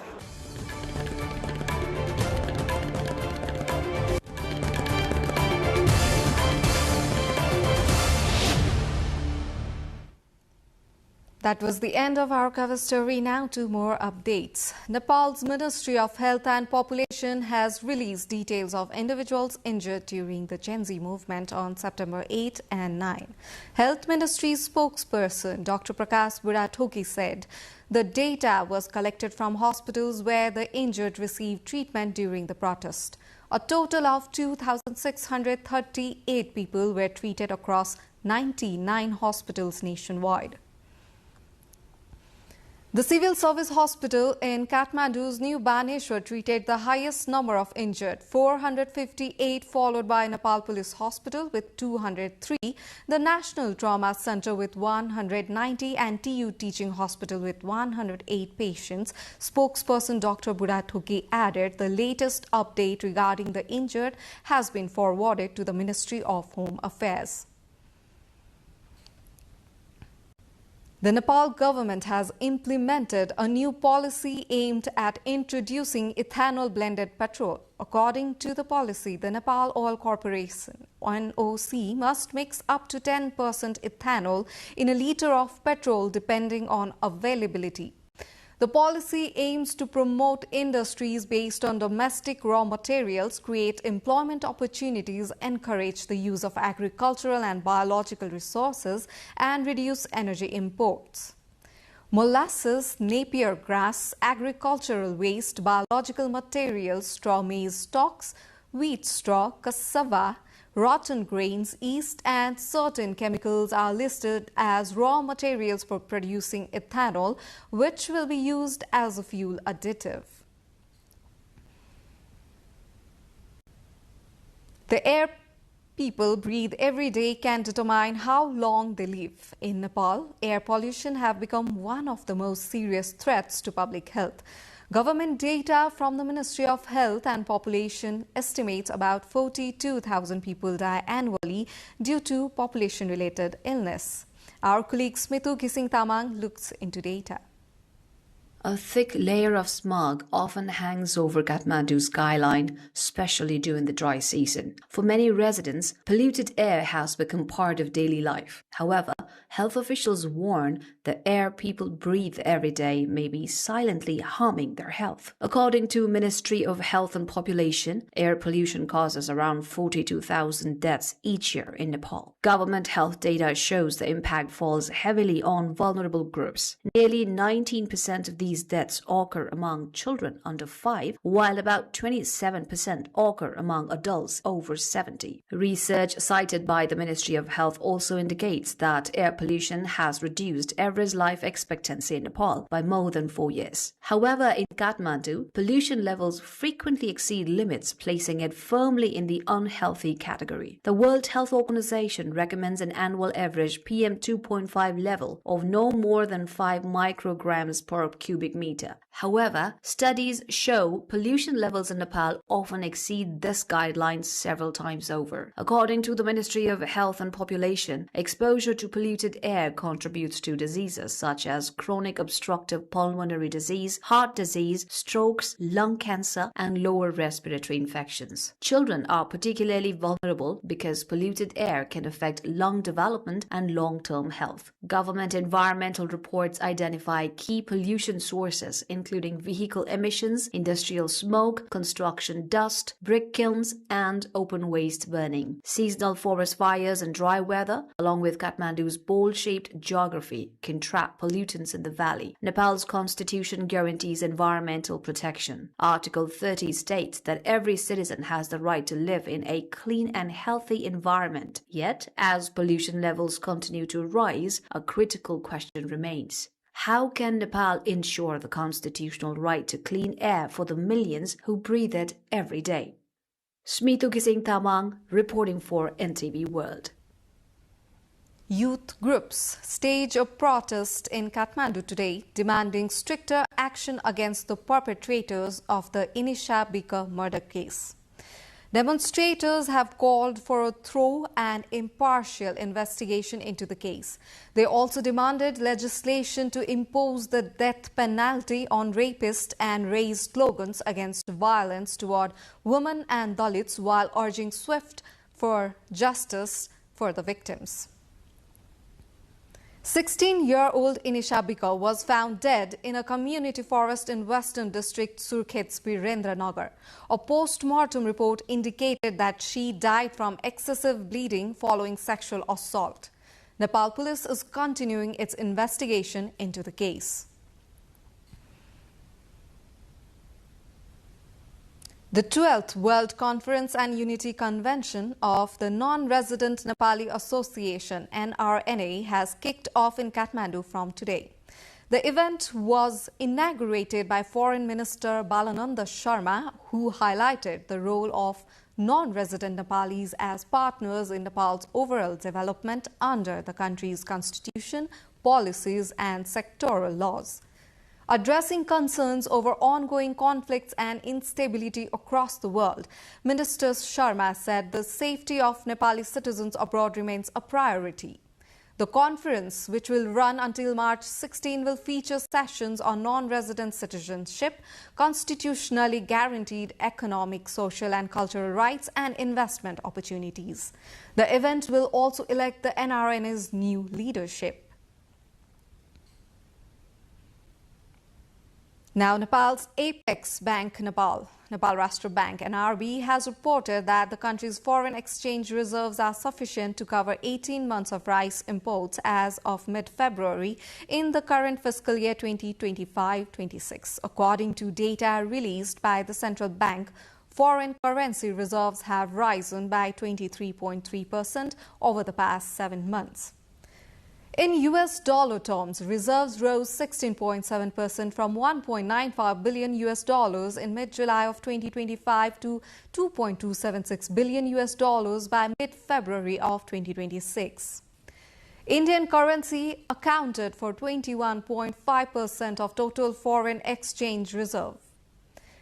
During the same period, Nepal received about $7.68 million in foreign investment through company ownership stakes, up from around $5.59 million in the same period last year. Two more updates, but time to have a recap of the headlines.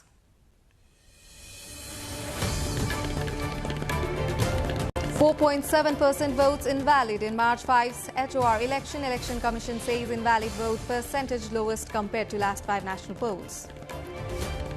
UML finalizes 16 lawmakers under PR category. RSP and Congress to meet tomorrow for selecting candidates. Nepal's pharmaceutical industry pushes towards self-reliance, producing half of domestic medicines. High import cost and future patent regulations seen as hurdles.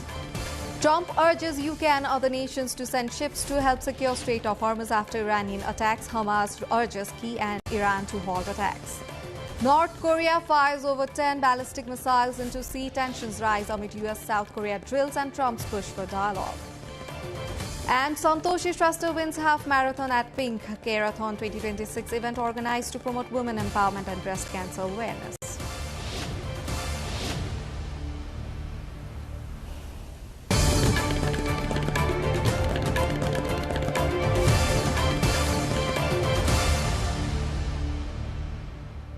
Now to more international updates. Israeli Defense Minister Israel Katz said the war with Iran is entering a decisive phase as tensions escalate in the regional conflict. He praised Donald Trump and Benjamin Netanyahu for U.S. military strikes on an Iranian oil island, calling it a heavy blow to Tehran.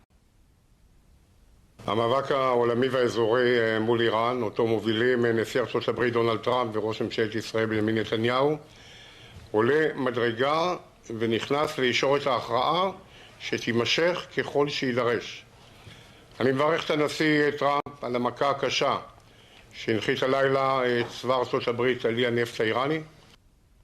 On the other side, Hezbollah chief Naim Qasim said the group is prepared for a long confrontation with Israel amid escalating tensions. He said Hezbollah is ready for a battle and warned that Israel could face unexpected developments on the battlefield. لقد أعددنا أنفسنا لمواجهة طويلة وإن شاء الله سيفاجئون في الميدان. تهديدات العدو لا تخيفنا. UN Secretary General Antonio Guterres urges the international community to step up support for Lebanon as Israel keeps up strikes on the country. Speaking in Beirut, Guterres says the international community needs to empower the Lebanese state and support the Lebanese armed forces to secure the capabilities and resources they need. Stop the fighting. Stop the bombing. There is no military solution, only diplomacy, dialogue and full implementation of the UN Charter and Security Council resolutions. The diplomatic avenues are available. China's National Medical Products Administration, NMPA, on Friday issued marketing approval for the world's first invasive brain-computer interface, BCI, medical device offering new hope for patients with paralysis to restore hand function by using brain signals. The new to-the-world product fills a critical void in both the domestic and international medical landscape, according to the administration. For patients with spinal cord injuries, especially those who have been injured for more than a year, the difficulty of neurological recovery is extremely high. The new device might help more people reignite the hope of life, as China now has 3.74 million spinal injury patients with 90,000 new cases annually. The device can acquire electroencephalogram signals without touching brain tissue or damaging neurons, minimizing surgical trauma while ensuring long-term stability and reliability. Spanish choreographer Marcos Morao is presenting 2 works in Paris this month, including his first collaboration with the Paris Opera Ballet in a high-profile cultural moment for the city's dance season. 43-year-old Morao, whose multidisciplinary work spans choreography, stage direction, movement and visual design, has joined the Paris Opera Ballet roster with Etude, a new piece that opened earlier this month at the Palais Garnier. The work, described by Morao as a dramatic journey through a dancer's professional life from first bow to final exit, runs through March 27 as part of the company's Impression program. His approach often blends movement with striking visual and theatrical elements. His engagement with the Paris Opera Ballet comes at a moment of renewed interest in contemporary voices within the historically classical company, which seeks to diversify the repertoire and attract broader audiences.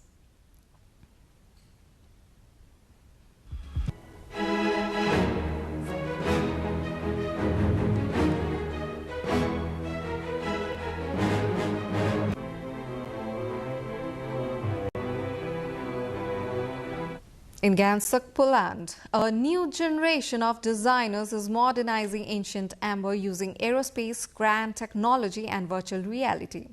At the Academy of Fine Arts, students utilize CNC milling and 3D printing to transform Baltic gold into minimalist, high-tech jewelry far removed from traditional souvenirs. While amber has been prized for 40 million years for its unique fingerprints, these budding artists are hacking state-of-the-art tools and AI to push the material's creative limits. The goal is to bridge the gap between historic trade routes and contemporary ready-to-wear galleries, ensuring the fossilized resin remains relevant for the modern consumer.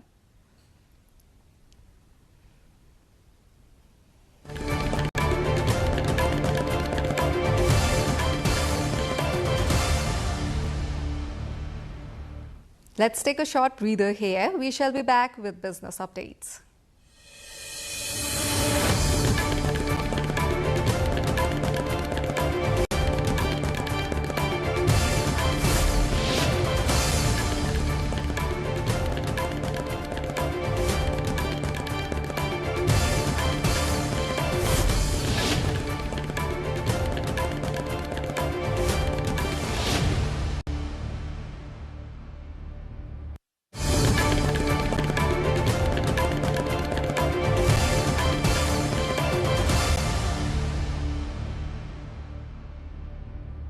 The Middle East conflict has triggered the largest oil supply disruption in history, sending Brent crude above $103 a barrel.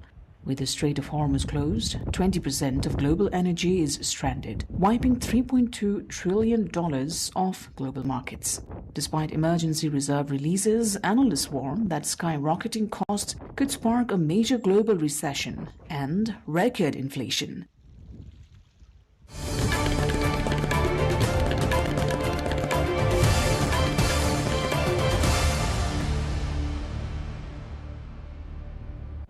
Fuel prices are rising across the U.S. as markets react to the escalating conflict with Iran and fears of disruption to oil shipments through the Strait of Hormuz. So last time I filled up, gas prices were well below $3 a gallon, and now it's over $4. So I definitely, you notice that, or you feel it a little bit at the pump, $50 to fill up the tank.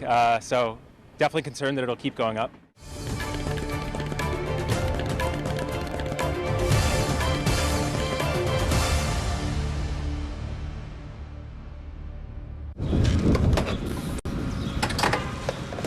In the wake of rising fuel prices, German drivers have begun crossing to Poland for cheaper fuel, as no alternative seems on site.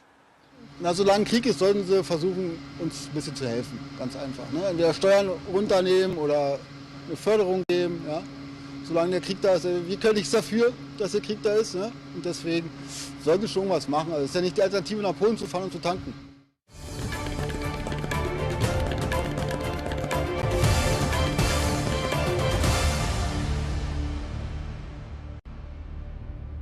Vietnam's Ministry of Industry and Trade is accelerating the rollout of E10 biofuel, encouraging qualified companies to begin distributions as early as May 1st. While the official transition period is set for May, several enterprises are pushing for a wide-scale launch by late March or early April to get ahead of the original schedule. At present, nearly half of the country's major petroleum traders have established blending facilities. 3 firms have already secured production licenses, while others are in the final permitting stages to ensure a steady domestic supply and a smooth transition for the fuel market.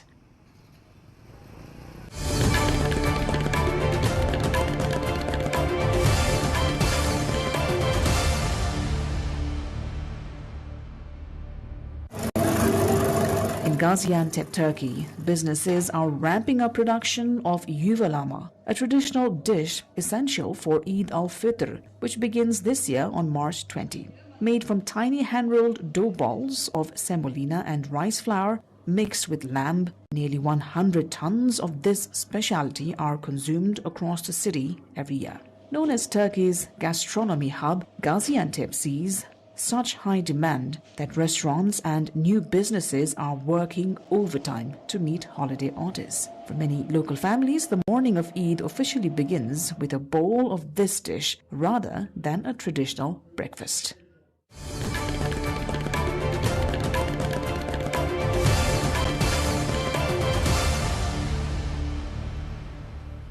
Now the sports update. Nepal's Sadobatu Youth Club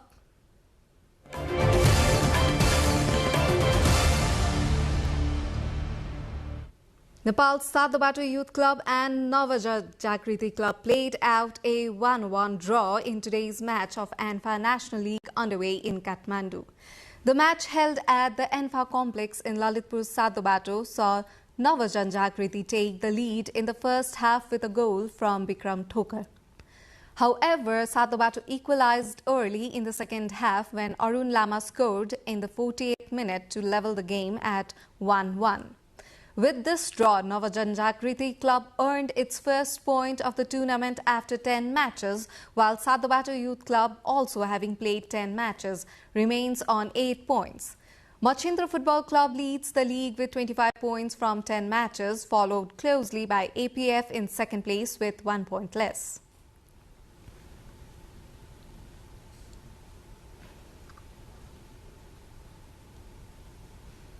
Arina Sabalenka and Elena Rybakina are set for a high-stakes rematch in the Indian Wells final tomorrow.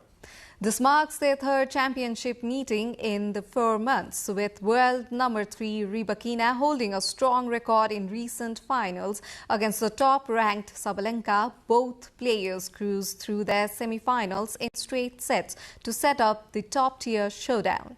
Off the court, Sabalenka weighed it on the controversial hindrance call involving Jack Draper and Daniil Medvedev.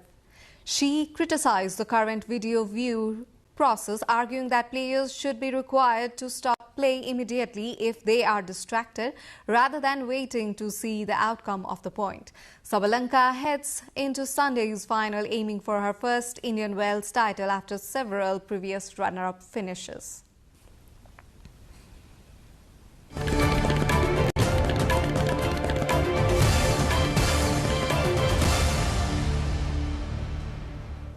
And now it's time for weather updates, first from Nepal and then across the world.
This brings us to the end of this news bulletin, but before we say goodbye, a reminder of headlines.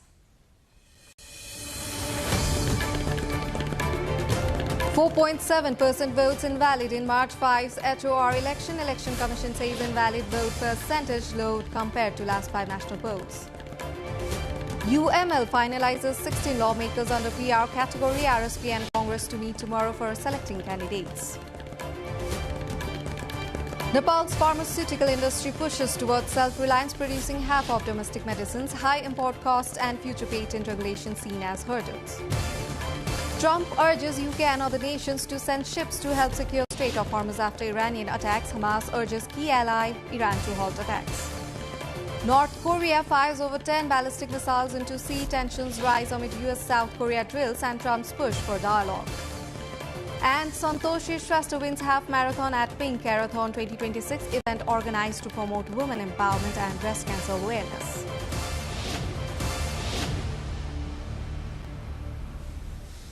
That's all for the moment here on NTV World. Do join us through our social media and get the latest updates from our official website, nepaltelevision.com. I'm Suviksha Rajak and thank you for staying with us here. Good night.